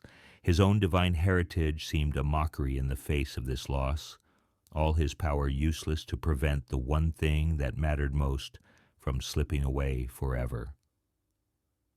"You will not be forgotten," Gilgamesh promised, his voice breaking with grief too vast for even divine tears to encompass. "Your name will live as long as mine, your deeds remembered in every tale they tell of our adventures. The wild man who became civilized, the friend who shared every danger. These stories will echo through ages, yet unborn." With those words ringing in his ears, Enkidu smiled one last time and closed his eyes forever. The greatest friendship in the history of the world had ended with the silence of death, leaving Gilgamesh alone with grief too profound for mortal hearts to bear. The wild man's body lay still as carved stone, yet somehow peaceful, as if death had finally granted him the rest that life had never allowed. For 7 days and 7 nights, Gilgamesh sat beside his friend's body, refusing to accept what his eyes could plainly see. He spoke to Enkidu, as if the wild man could still hear him, recounting their adventures and making plans for journeys they would never take together. Only when decay began to touch the flesh that had once been more beautiful than polished bronze did the king finally accept that his friend had truly departed for the realm from which no traveler returns. The funeral that followed was unlike anything Uruk had ever witnessed. Gilgamesh commanded that Enkidu be honored not as a servant but as a prince, with grave goods worthy of the greatest kings, golden vessels, weapons of the finest bronze, jewelry that captured light like trapped stars. All were placed beside the wild man's body to ease his journey through the shadowy realm that awaited beyond life's boundary. Musicians played lamentations that moved even stones to weep, while priests offered prayers to every god who might show mercy to a soul caught between the wild and the civilized, between mortal flesh and divine purpose. The entire city mourned for the friend of their king, understanding that they had lost not just a hero but a bridge between the world of nature and the realm of human ambition. Yet, as the funeral flames consumed Enkidu's body and carried his spirit toward whatever destiny awaited in the underworld, Gilgamesh felt a new terror growing in his heart. If death could claim one as mighty as Enkidu, if divine heritage offered no protection against the universal fate that awaited all living things, then what hope did even a king possess against the darkness that must eventually claim every mortal soul? For the first time in his life, Gilgamesh truly understood his own mortality. The divine blood in his veins had not made him immortal, but only delayed the inevitable reckoning that awaited every being born of flesh and spirit. The realization struck him like a physical blow, sending him to his knees beside the smoldering remains of his friend's funeral pyre. In that moment of absolute despair, a new purpose was born in the king's heart. If death was indeed universal, if even the mightiest heroes must eventually succumb to its embrace, then perhaps the stories were wrong. Perhaps somewhere in the wide world there existed a secret that could grant true immortality, a wisdom that could defeat the final enemy that awaited every living thing. Gilgamesh rose from his knees with eyes that burned with new determination. He would not accept Enkidu's fate as inevitable. He would not surrender to the darkness that claimed all mortal flesh. Instead, he would journey to the ends of the earth itself, seeking the one man who had ever defeated death and won eternal life from the gods themselves. The name of Utnapishtim, survivor of the great flood, whispered through his mind like a prayer and a promise. If anyone possessed the secret of immortality, it would be the ancient hero who had sailed through the deluge that destroyed the world and emerged to find divine favor, unlike any granted to mortal man before or since. The greatest quest in the history of the world was about to begin, driven not by ambition or glory, but by grief so profound that it demanded nothing less than the conquest of death itself.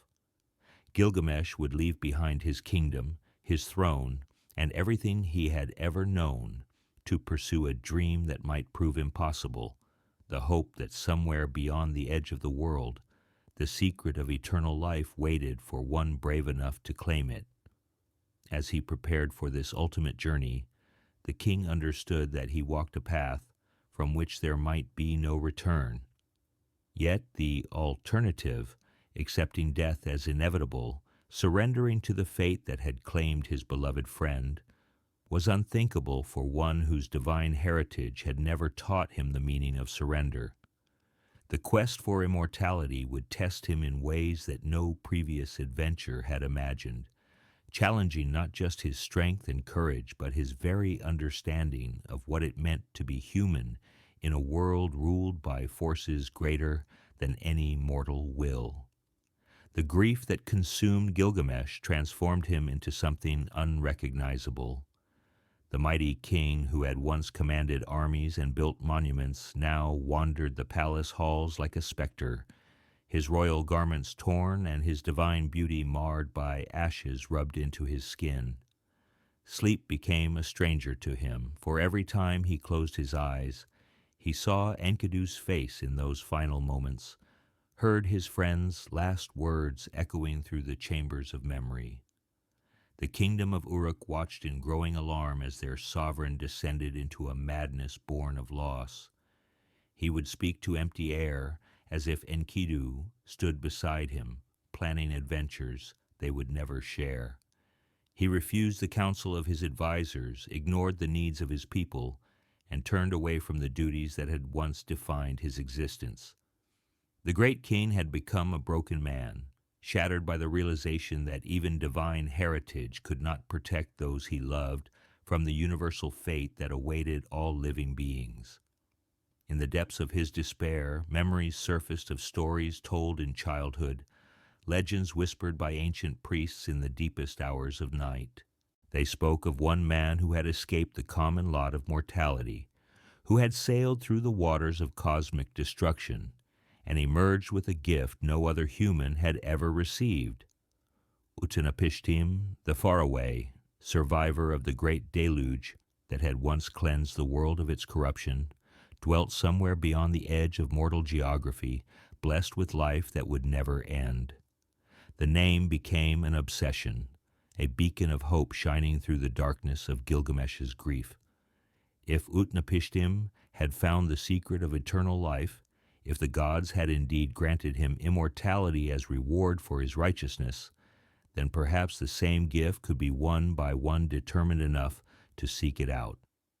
The king's divine nature, which had always driven him toward impossible challenges, now fixed upon this ultimate quest with an intensity that burned away everything else.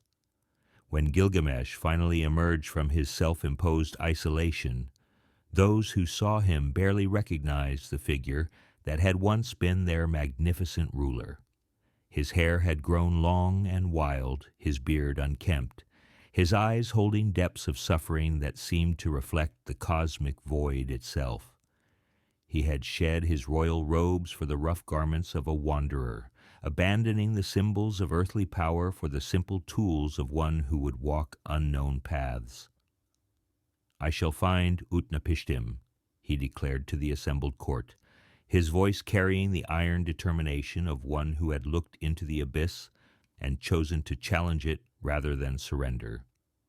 "I shall learn the secret of life without end, and I shall return to share that knowledge with all who mourn the passing of those they love.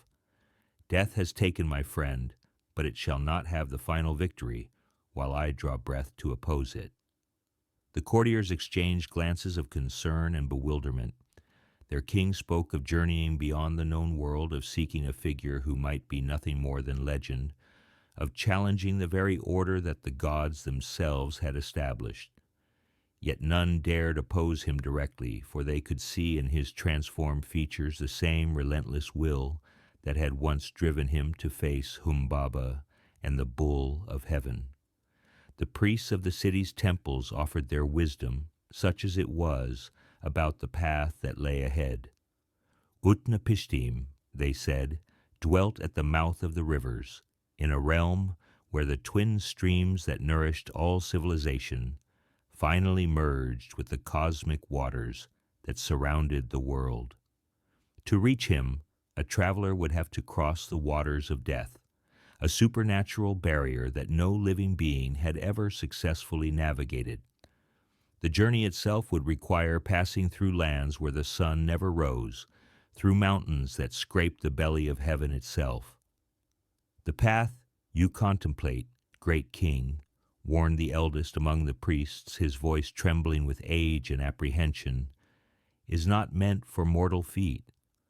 The gods placed barriers between our world and the realm of the immortal survivor for reasons that transcend human understanding. To seek what is forbidden to our kind is to invite destruction, not just upon yourself, but upon all who love you. Yet Gilgamesh's resolve only hardened in the face of such warnings. Had he not already achieved the impossible by defeating divine guardians and cosmic monsters? Had his friendship with Enkidu not proven that the greatest treasures lay beyond the boundaries of conventional wisdom? If the gods had granted immortality to one mortal man, then another might prove worthy of the same gift through courage and determination. The preparations for his departure consumed weeks of feverish activity. Unlike his previous adventures, this quest would be undertaken alone, for no companion could replace the friend whose death had inspired it. He commissioned the finest equipment that mortal craft could produce, weapons that would not fail in supernatural cold, garments that could withstand the extremes of heat and freezing that lay beyond the world's edge, provisions that would sustain him through regions where no natural food could be found. His mother, the goddess Ninsun, came to him in dreams during those final nights in Uruk, her divine beauty shadowed with sorrow that transcended even immortal understanding. In the realm of sleep, she walked with him through gardens that existed only in memory, speaking of the love that bound them and the fear that filled her cosmic heart. "My beloved son," she whispered, her voice carrying the music of celestial spheres touched with mortal grief, "I have watched you grow from divine child to legendary king, have seen you accomplish deeds that even gods admire. Yet this path you choose leads into darkness that my sight cannot penetrate. The quest for immortality has destroyed greater heroes than you, turning their noble hearts to dust and their names to cautionary tales." In the dream, Gilgamesh walked beside his divine mother through landscapes that shifted between the familiar gardens of Uruk and the cosmic void that lay beyond all mortal experience. Her words carried the weight of prophecy, yet also the desperate love of one who would give anything to turn her child from a path that might lead only to greater sorrow. "Yet I cannot dissuade you," she continued, her divine tears falling like stars into the dream garden's pools. "For I see in your determination the same fire that once drove you to greatness. If you must walk this road, then carry with you my blessing and my protection. Remember always that you are my son, born of love between mortal and divine, and that love transcends even the boundaries between life and death." When Gilgamesh woke from these prophetic dreams, he found his resolve strengthened rather than weakened by his mother's warnings. The divine blood in his veins sang with anticipation of the ultimate challenge, while his mortal heart burned with grief that demanded action rather than acceptance. He would not be turned from his path by fear, no matter how rational or how lovingly expressed. The day of departure arrived with the pale light of dawn stretching across the Mesopotamian plain. The gates of Uruk opened to reveal their king, transformed into a solitary wanderer, bearing only the essential tools of survival and the unshakable purpose that had always defined his character. Behind him stretched the great city he had ruled and protected, its walls and temples monuments to achievements that now seemed hollow in the face of mortality's universal claim. The people lined the streets to watch their sovereign's departure, their faces reflecting mixtures of admiration, concern, and bewilderment. Children threw flower petals at his feet, while women sang lamentations that spoke of journeys from which heroes did not return. Old men offered blessings, drawn from wisdom accumulated over lifetimes of watching the mighty rise and fall, understanding that they witnessed either the beginning of the greatest quest in human history or the tragic end of the most magnificent king their world had ever known. As Gilgamesh passed through the gates of his city for what might be the final time, he felt the weight of every gaze upon him, the pressure of expectations and fears that followed in his wake like invisible chains. Yet he also felt the liberation that came with absolute commitment to a purpose greater than comfort or safety. For the first time since Enkidu's death, his heart beat with something other than grief, the fierce joy of one who had found a worthy challenge for his remaining years. The road that stretched before him led first through familiar territories, lands where his name was known and his authority respected. Farmers paused in their work to watch the solitary figure pass, recognizing something divine in his bearing despite his rough garments and unkempt appearance. Merchants offered him provisions and shelter, which he accepted with the gratitude of one who understood that kindness might become precious in the trials ahead. Yet with each mile that carried him farther from Uruk, the landscape began to change in subtle ways that spoke of approaching mystery. The sky seemed larger, the horizons more distant, the very air thicker with possibilities that transcended ordinary experience. He was approaching the edge of the known world, the boundary beyond which maps became useless, and only divine guidance could show the way. Strange encounters marked his passage through these borderlands. He met lions that regarded him with intelligence too keen for ordinary beasts, their golden eyes holding depths that suggested they served as messengers for powers greater than themselves.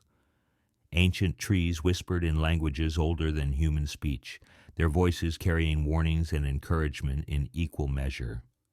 Springs bubbled with water that tasted of starlight and sang with harmonies that made his divine heritage resonate in sympathy. At a crossroads where three paths diverged, toward different horizons, Gilgamesh encountered an old woman whose eyes held the wisdom of ages. She sat beside a well that reflected not the sky above, but depths that seemed to extend beyond the foundations of the world itself. When she spoke, her voice carried echoes of prophecies spoken in the dawn of time. "Great King," she said, her words seeming to come from very great distances despite her proximity, "I know the quest that drives you forward, the grief that burns in your heart like an eternal flame. Many have passed this way seeking what you seek, all driven by love and loss that made ordinary life seem meaningless. Yet the path you walk leads not to the treasure you imagine, but to wisdom that may prove more bitter than the sorrow you flee." Gilgamesh paused in his journey, recognizing in this ancient figure something that transcended ordinary mortality. Her presence radiated the same timeless quality that he had sensed in Humbaba, the weight of ages and purposes that stretched beyond human understanding. "Speak plainly, Ancient One," he replied, his voice respectful yet determined. "If you possess knowledge of what lies ahead, share it with one who seeks only to rejoin his friend in a realm where death holds no dominion. I have faced divine guardians and cosmic monsters. What warnings could you offer that would turn me from this path?" The old woman smiled with infinite sadness, her aged features reflecting the weight of truths that few mortals were strong enough to bear.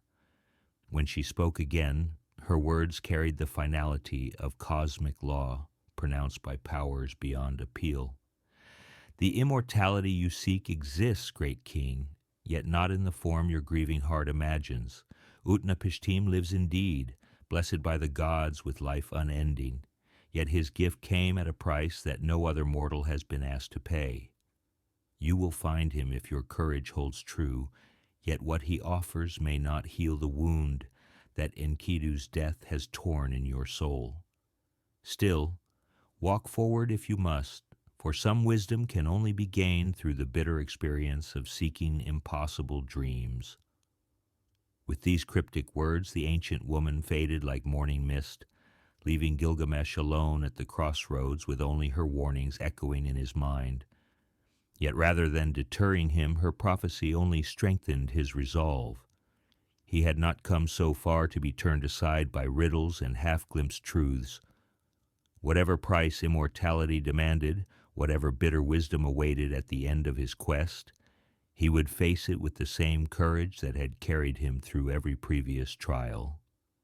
The path he chose led steadily upward into mountains that seemed to pierce the very vault of heaven. Here the air grew thin and cold, while the familiar constellations gradually gave way to stars that no mortal eye had ever catalogued. He was leaving behind not just the world of men, but the comfortable boundaries of natural law itself, entering a realm where divine forces shaped reality, according to principles that transcended earthly understanding. As he climbed higher into this cosmic landscape, Gilgamesh felt his mortal flesh beginning to protest the extremes it was asked to endure. His divine heritage sustained him where purely human strength would have failed, yet even he could sense the growing pressure of forces that sought to turn him back from his appointed path. The very air seemed to resist his passage, while the ground beneath his feet grew treacherous with ice that reflected impossible colors. Yet still he climbed, driven by grief transformed into purpose, by love that refused to accept the finality of loss. Somewhere ahead, beyond mountains that scraped the belly of heaven itself, Utnapishtim waited with secrets that might reunite him with his beloved friend. The greatest quest in human history continued its relentless advance toward whatever destiny awaited at the world's edge, where the waters of death lapped against shores that no living being had ever walked. Behind him, the world of mortal concerns fell away like a discarded garment, while ahead stretched the infinite mystery of what lay beyond the boundaries of life itself.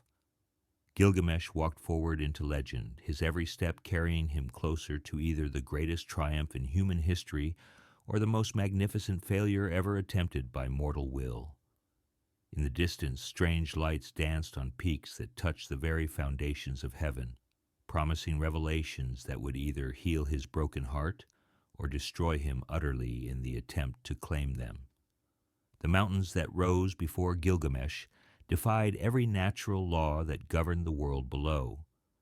Their peaks disappeared into dimensions that mortal eyes could not properly perceive, while their slopes glittered with ice that had never known the touch of earthly seasons. The very rock from which they were formed seemed to pulse with inner light, as if the mountains themselves were living things that dreamed cosmic dreams beneath their mantles of eternal snow. As he climbed higher into this supernatural landscape, the air around him began to sing with harmonies that spoke directly to his divine heritage.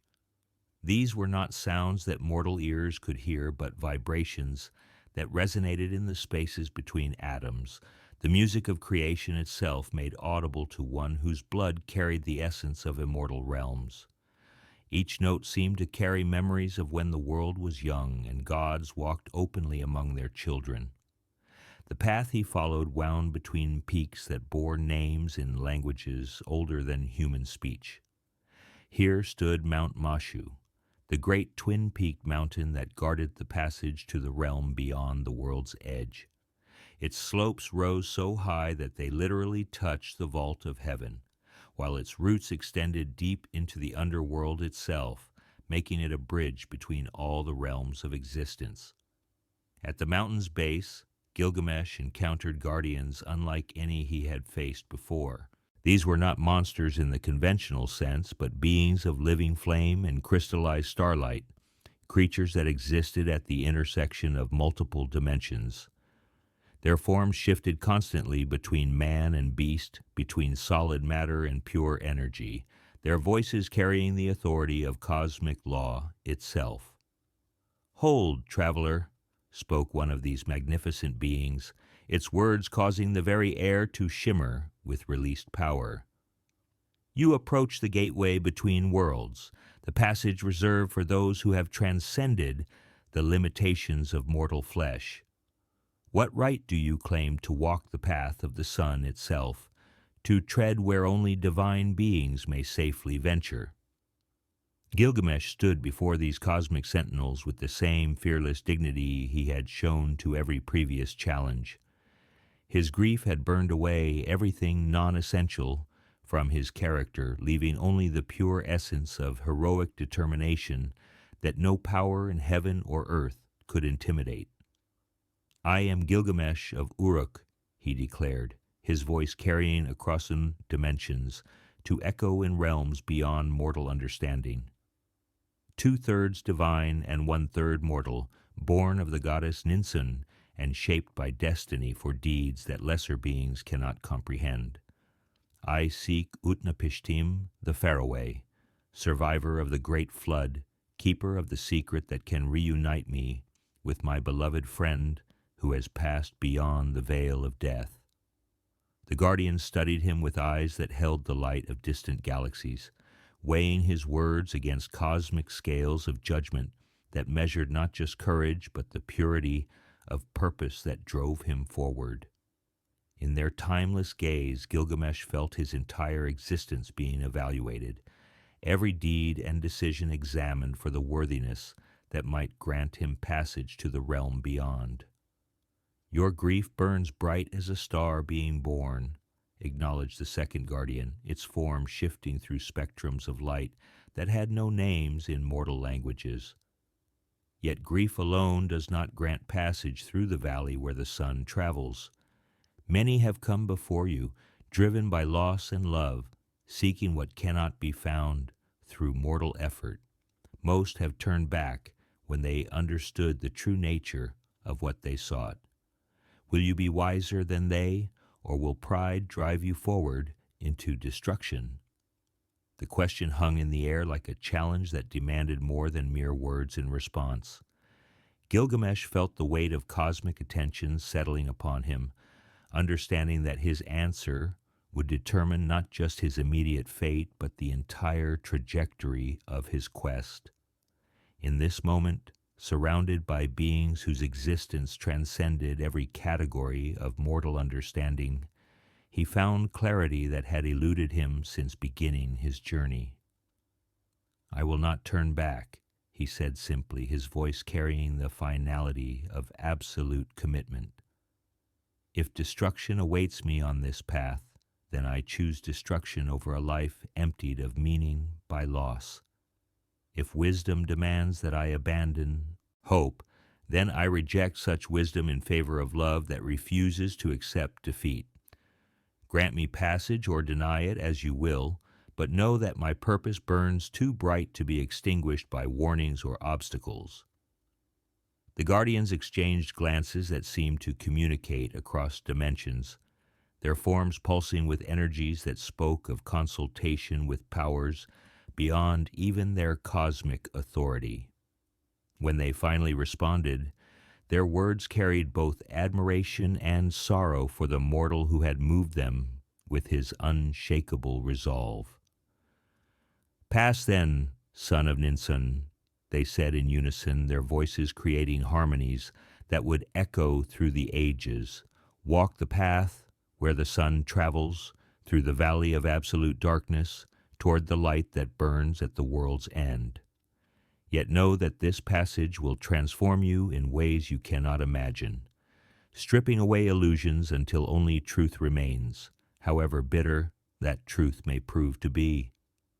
The mountain opened before him like a great door swinging wide, revealing a tunnel that extended into darkness so complete it seemed to possess weight and substance.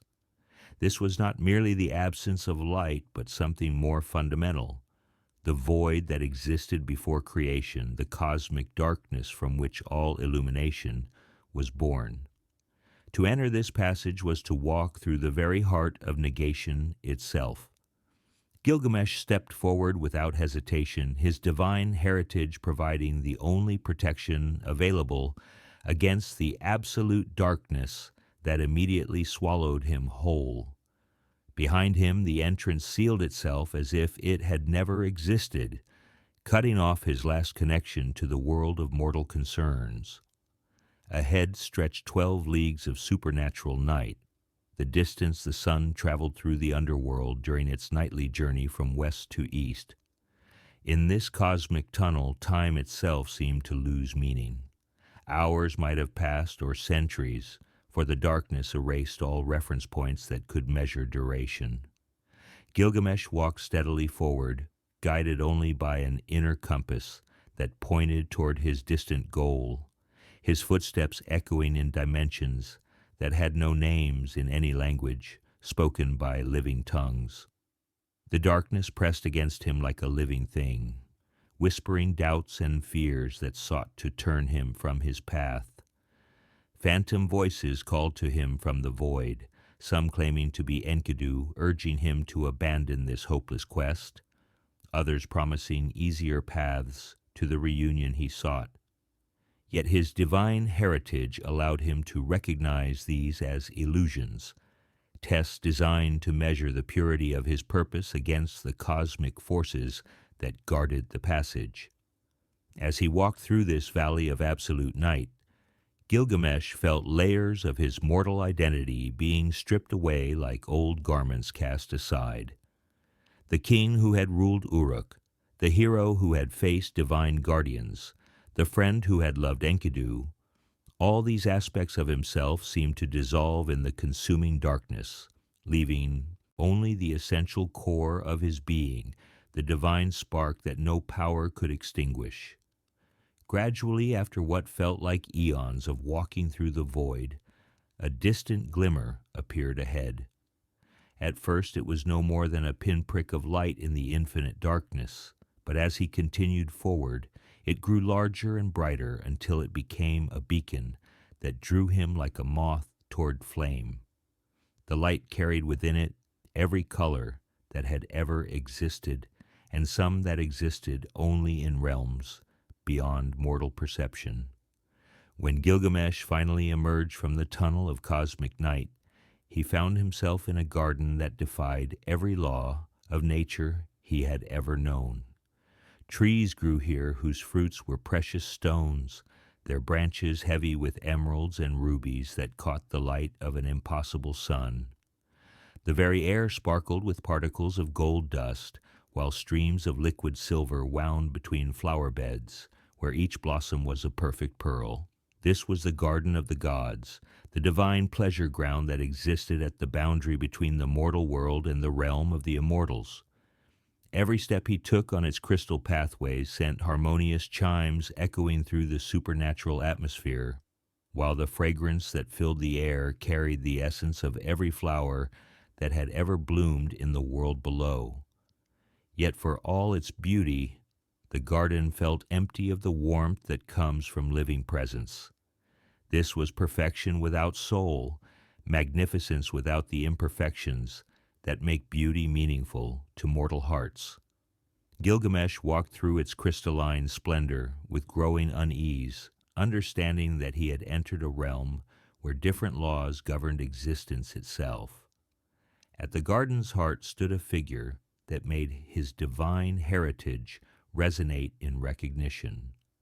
Siduri, the divine barmaid who dwelt at the edge of the world, keeper of wisdom and brewer of the wine that could grant visions to those brave enough to drink it.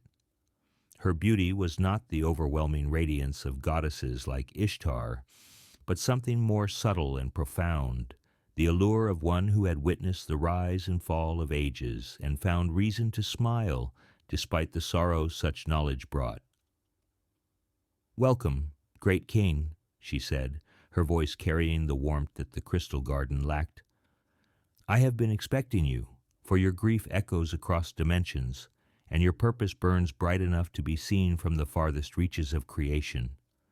Come, sit with me and share the wine that helps mortals bear the weight of truth too heavy for unassisted minds to carry." Gilgamesh approached this divine figure with the wariness of one who had learned that gifts from immortal beings often carried prices beyond mortal ability to pay. Yet something in Siduri's manner spoke of genuine compassion rather than the capricious cruelty that characterized so many divine interactions with mortals. "I seek Utnapishtim, the faraway," he said, his voice hoarse from his journey through the cosmic darkness, "the survivor of the great flood who alone among mortals has won the gift of eternal life. Tell me how I may reach him, for my need drives me beyond the boundaries of prudence or safety." Siduri poured wine that sparkled with inner light into a cup that seemed to be carved from a single massive sapphire. When she offered it to him, her eyes held depths of compassion that spoke of understanding gained through eons of watching mortals struggle against the limitations of their existence. "Drink first," she said gently, "for the truth I must speak will be easier to bear with divine wine to strengthen your resolve.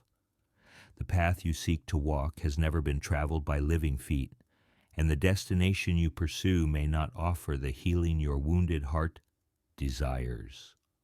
The wine that touched Gilgamesh's lips carried flavors beyond mortal comprehension, each sip revealing new dimensions of taste that seemed to unlock hidden chambers in his consciousness. As the divine vintage worked its magic, he felt his perception expanding to encompass truths that had been hidden from his understanding. "Utnapishtim dwells indeed at the mouth of the rivers," Siduri continued, her voice now seeming to come from vast distances despite her proximity. "Yet between you and him lie the waters of death, a supernatural sea that no living being has ever crossed. The very touch of those cosmic waters brings dissolution to mortal flesh, while their vapors poison the breath of life itself. Even your divine heritage cannot protect you from their absolute hostility to all that lives and moves." Gilgamesh listened to these warnings with the patient attention of one who had expected no easy path to his goal. The wine continued to work its transformative magic, showing him visions of the obstacles that lay ahead while simultaneously strengthening his resolve to face them regardless of the cost. "Yet there is one who might aid you," Siduri said after a long pause filled with cosmic consideration. "Urshanabi, the ferryman of Utnapishtim, dwells nearby with the boat that can navigate those deadly waters. If you can convince him to assist your passage, you might yet reach the one you seek. But know that the price of such aid may be higher than you imagine, and the wisdom you gain from Utnapishtim may prove more bitter than the ignorance it replaces." With these words, the divine barmaid pointed toward a distant shore where strange lights danced above waters that reflected no earthly sky. There, in a dwelling that seemed to exist partially in multiple dimensions simultaneously, Gilgamesh would find the ferryman whose skill might carry him across the ultimate barrier that separated the living from the realm of the truly immortal. The greatest test of his quest still lay ahead, in waters that had never known the touch of mortal flesh, and on shores where time itself followed different laws. Yet Gilgamesh rose from Siduri's table with renewed determination, understanding that he had come too far and sacrificed too much to turn back now, regardless of what horrors or revelations awaited him in the cosmic waters that surrounded the world's end. The ferryman Urshanabi dwelt in a structure that seemed to exist in multiple realms simultaneously, its walls shifting between solid stone and translucent mist as the cosmic winds played across its surfaces. When Gilgamesh approached, he found a figure whose appearance defied easy description, sometimes ancient beyond measure, other times appearing young as the first dawn, his features constantly shifting as if reflecting the eternal nature of his duties. "I know why you have come," Urshanabi said before Gilgamesh could speak, his voice carrying the sound of waves against shores that existed in no earthly geography. The divine barmaid has already whispered your tale across the cosmic winds, and your grief precedes you like a herald announcing the arrival of kings. You seek passage across the waters of death to reach the one who survived the great deluge. The ferryman gestured toward his vessel, which rested at a dock that extended into waters so dark they seemed to absorb light itself. The boat appeared to be constructed from materials that had no names in mortal tongues, timbers that gleamed with inner radiance, rigging that sparkled like captured starlight, and a hull that seemed to phase in and out of visible existence. Yet know this, King of Uruk, Urshanabi continued, his shifting features settling into an expression of profound solemnity. The waters of death are not merely an obstacle, but a fundamental force of dissolution that unmakes whatever it touches. Even my vessel, blessed by powers beyond your understanding, can only navigate these cosmic waters through careful adherence to ancient rituals and the use of sacred implements that must never touch the deadly tide. The ferryman led Gilgamesh to a grove where strange trees grew, their wood possessing properties that could resist the corrupting influence of the death waters. With tools that sang when they cut, they harvested 120 poles, each exactly measured to serve as punting staffs for the perilous journey ahead. Each pole can be used only once, Urshanabi explained as they worked. When it touches the waters of death, it becomes contaminated and must be discarded immediately, lest its corruption spread to the vessel itself. Your hands must never trail in the water, your breath must never mingle with its vapors, and your eyes must not look directly upon its surface for too long, lest you see reflections of your own dissolution. As they prepared for departure, the ferrymen shared fragments of ancient wisdom about the nature of their destination. Utnapishtim dwelt on an island that existed at the convergence of all waters, where the cosmic rivers that nourished creation finally merged with the primordial ocean that surrounded existence itself. Time moved differently there, following rhythms older than the beating of mortal hearts. The flood survivor has watched ages pass like seasons, Urshanabi continued, his voice growing distant as they pushed the vessel into the deadly waters. He has seen civilizations rise and fall, witnessed the birth and death of gods themselves. The wisdom he possesses comes from this vast perspective, yet it may not be the comfort you seek for your grieving heart. The journey across the waters of death began in silence deeper than any earthly quiet. The cosmic sea stretched endlessly in all directions, its surface reflecting not the sky above, but depths that seemed to extend beyond the foundations of reality itself. Strange currents moved beneath the dark waters, carrying whispers of every soul that had ever passed from life into the realm beyond. Gilgamesh stood at the bow, carefully using pole after pole to propel their vessel forward, each staff dissolving into nothingness the moment it touched the supernatural tide. The work was exhausting in ways that transcended physical fatigue, draining something essential from his divine nature with each stroke. Yet he persevered, driven by love that refused to accept the finality of loss. As they traveled deeper into the cosmic waters, phantom images began to appear in the waves around them. Gilgamesh saw reflections of everyone he had ever known, his mother Ninsun, the people of Uruk, the wild animals that had once been Enkidu's companions. Most painfully, he glimpsed Enkidu himself, not as he had been in life, but as something transformed by death, his features bearing the weight of knowledge that only the departed possessed. Do not look too long upon those visions, Urshanabi warned, his voice barely audible above the cosmic silence. The waters of death show what might have been, what was lost, what waits in the realm beyond. To lose yourself in such reflections is to risk joining them before your time. Days passed, or perhaps years, for time held no meaning in this realm between life and death. The poles diminished one by one, each casting into the dark waters, marking their progress toward whatever destiny awaited at journey's end. When only a few remained, Gilgamesh began to fear they might not reach their destination before the sacred implements were exhausted. Yet just as the final pole touched the deadly waters and dissolved into cosmic foam, an island appeared on the horizon.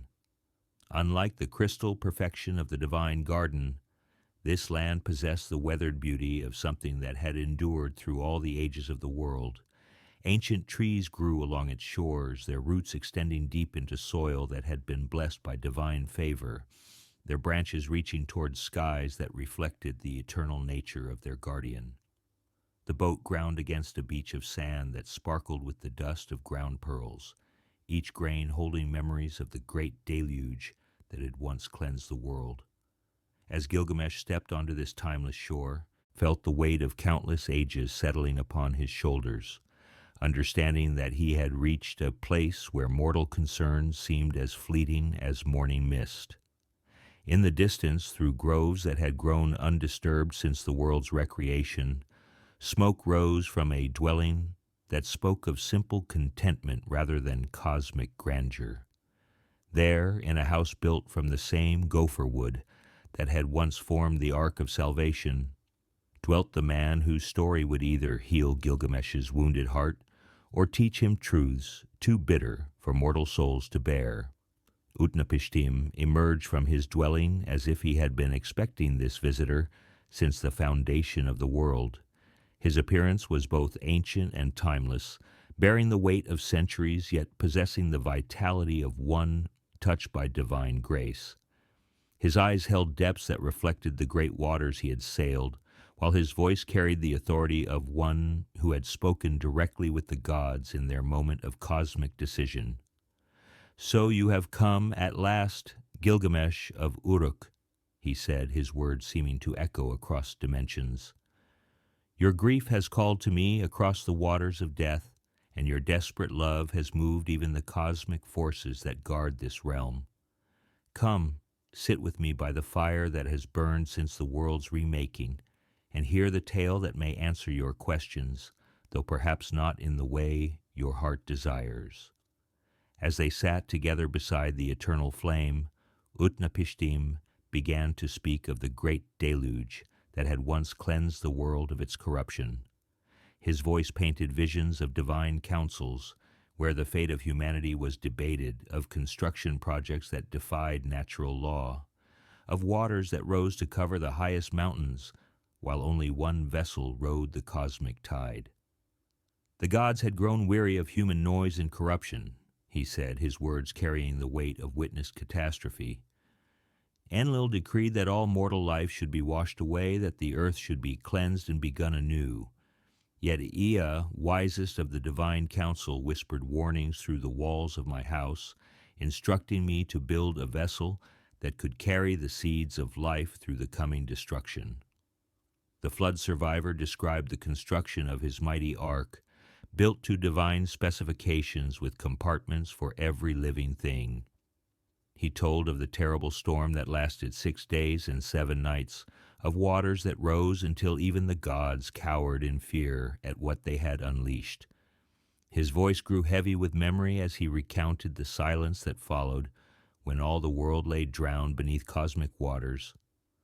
"When the waters receded," Utnapishtim continued, "I sent forth birds to test for dry land. The dove returned, then the swallow, but when the raven flew free and did not come back, I knew the earth had emerged from its watery grave. I made sacrifice upon the mountain where the ark had grounded, and the gods, smelling the sweet savor, gathered around like flies drawn to honey." The survivor's tale reached its climax as he described the divine council that followed the flood's end. Enlil, arriving to find survivors of his intended cleansing, flew into rage until Ea convinced him that total destruction served no purpose. In recognition of Utnapishtim's righteousness and obedience, The gods granted him and his wife the gift that no other mortal had ever received: life without end, existence beyond the reach of time's erosion. But understand, great king, Utnapishtim said, his ancient eyes fixing upon Gilgamesh with penetrating intensity. This gift was unique, granted for unique circumstances that will never be repeated. The gods do not bestow immortality lightly, for it changes the very nature of existence in ways that few can comprehend. Gilgamesh listened to these words with growing desperation, understanding that the path he sought might not exist for one such as himself. Yet his love for Enkidu burned too bright to be extinguished by such revelations, driving him to press for answers that might yet reunite him with his departed friend. "Tell me then," he pleaded, his voice breaking with the weight of cosmic longing, "if the gods granted you eternal life, surely there must be some way for another to win the same gift. I have faced divine guardians and cosmic monsters, crossed the waters of death themselves to reach this place. What test could be greater than what I have already endured?" Utnapishtim studied the desperate king with eyes that had witnessed the rise and fall of ages, seeing in Gilgamesh's plea the same desperate love that had once driven heroes and fools to attempt the impossible. After a long moment of cosmic consideration, he spoke words that would test the very foundations of mortal endurance. "If you would claim immortality," he said slowly, "you must first prove your mastery over sleep, the little death that claims every mortal nightly. Stay awake for 6 days and 7 nights, showing that you can overcome even this smallest surrender to oblivion, and perhaps the gods might consider your petition worthy of their attention." The challenge seemed simple enough to one who had faced supernatural guardians and navigated cosmic waters. Yet as Gilgamesh settled himself to begin this test of endurance, he discovered that mortal flesh, no matter how touched by divine heritage, carried limitations that even heroic will could not overcome.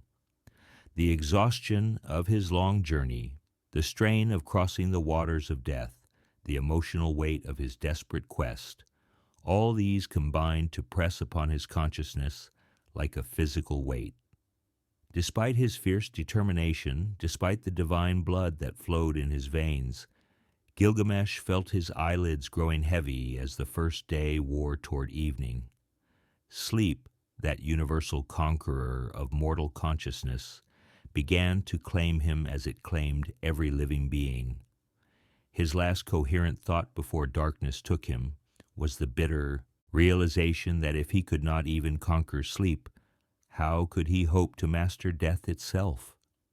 For 6 days and 7 nights he slumbered beside Utnapishtim's eternal fire, his dreams filled with visions of Enkidu and memories of their shared adventures. When he finally awakened, the flood survivor regarded him with compassion, tinged with inevitable disappointment. "You see now," Utnapishtim said gently, "the nature of your mortal condition. Even one touched by divine heritage cannot escape the fundamental limitations that define human existence. Sleep claims you as it claims all mortals, just as death will eventually claim you despite your desperate desire to escape its embrace." Devastated by this failure, Gilgamesh prepared to depart in defeat, understanding that his quest had reached its end without achieving its purpose. Yet Utnapishtim's wife, moved by the king's obvious suffering, whispered to her husband of one final possibility, a secret that might not grant true immortality, but could offer something precious nonetheless. "There grows beneath the cosmic waters," Utnapishtim revealed reluctantly, "a plant that restores youth to those who consume it. Though it cannot grant eternal life, it can turn back the years, allowing the aged to become young again. If you have the courage to dive into the waters of death and retrieve this treasure, you might at least delay the mortality that troubles you so deeply." With nothing left to lose, Gilgamesh tied stones to his feet and plunged into the deadly waters that had dissolved the sacred poles during their crossing. His divine heritage protected him just long enough to reach the bottom of the cosmic sea, where the plant of youth grew among coral formations that had crystallized from the dreams of sleeping gods. The plant burned his hands with cold fire as he grasped it, its thorns drawing divine ichor that sparkled like liquid starlight. Fighting against the dissolution that the waters of death brought to all living things, he cut the plant free and rose to the surface, gasping and choking but triumphant in his achievement. "Behold," he cried, holding the plant high above the deadly waters, "the herb that makes the old young again. Though I cannot bring back my beloved Enkidu, perhaps I can ensure that no other friend need face the separation that death brings. I shall carry this treasure back to Uruk and share its power with all who suffer the weight of advancing years." Yet even this small victory would be denied him. As they journeyed back across the waters of death, as Urshanabi's boat carried them once more through cosmic darkness toward the world of mortal concerns, fate prepared one final cruel lesson about the nature of divine gifts and mortal limitations. During a rest stop at a spring where cosmic waters merged with earthly streams, Gilgamesh set aside the precious plant while he bathed, seeking to cleanse himself of the corruption that contact with the waters of death had brought to his divine flesh. A serpent drawn by the plant's cosmic fragrance emerged from the depths of the spring and swallowed the herb of youth before the king could prevent its theft. In that moment the serpent shed its old skin and emerged renewed, while Gilgamesh was left with nothing but the bitter knowledge of what he had gained and lost. The plant that might have restored youth to aging humanity disappeared into the belly of a creature that needed no such gift, leaving the king as mortal as ever. His quest ended in failure despite all his courage and determination. Sitting beside the spring where his final hope had vanished, Gilgamesh wept tears that carried the weight of cosmic disappointment. All his struggles, all his courage, all his desperate love for his departed friend had led only to this moment of absolute defeat. He had faced divine guardians and cosmic monsters, crossed the waters of death, and spoken with the sole survivor of the great deluge, yet he remained as mortal as any common man, as subject to death as the humblest peasant in his kingdom. Yet in this moment of ultimate despair, a strange peace began to settle over his wounded heart. The journey that had failed to restore Enkidu to life had nonetheless taught him truths that no classroom or royal court could provide. He had learned that love transcends the boundaries between life and death, that friendship endures even when physical presence ends, that the meaning of existence lies not in its duration, but in the depth of connection forged between souls who recognize each other across the void. As he began the long journey home to Uruk, Gilgamesh carried with him not the immortality he had sought, but something perhaps more valuable: wisdom earned through suffering, understanding purchased with loss, acceptance of mortality that transformed fear into appreciation for the precious brevity of life. The great walls of his city, when they finally appeared on the horizon, seemed more beautiful than ever before, not because they promised eternal duration, but because they represented the fragile, temporary achievements that make mortal existence meaningful. He returned to his throne not as a king seeking to escape human limitation, but as a ruler who understood the dignity and tragedy of the human condition. His people, who had watched him depart as a grief-stricken wanderer, welcomed back a monarch whose eyes held depths of compassion earned through cosmic trial. In the years that followed, Gilgamesh ruled with wisdom that came from having touched the very boundaries of existence. He built monuments not to his own glory, but to the memory of friendship, temples not to his divine heritage, but to the gods who had taught him the value of mortal limitation. The story of his quest spread throughout the ancient world, becoming the first great epic of human literature, the foundational tale that would inspire countless other stories about heroes who dare to challenge the fundamental conditions of existence. Though Enkidu remained forever beyond the reach of mortal embrace, his memory lived on in every tale told of their friendship, every song sung of their adventures. In the end, Gilgamesh discovered that true immortality lay not in escaping death, but in creating legacies that outlast the flesh, stories that capture eternal truths about love and loss, courage and limitation, the bitter beauty of mortal life that burns all the brighter for its brevity.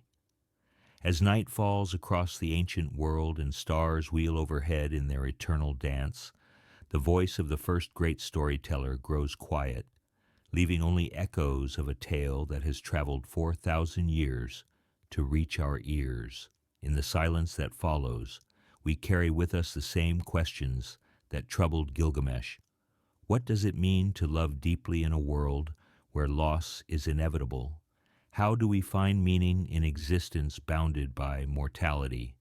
And what legacy can we leave that will outlast our brief passage through the cosmic dark? The Epic of Gilgamesh ends not with easy answers, but with the hard-won wisdom that some truths can only be learned through the courage to seek what may be impossible, to love what cannot be kept, and to find in our very limitations the source of what makes life precious beyond measure. In the quiet hours before dawn, when the ancient world sleeps in dreams of heroes who walked between earth and heaven, their story continues to whisper its eternal truths to all who have loved, lost, and wondered at the beautiful tragedy of being human.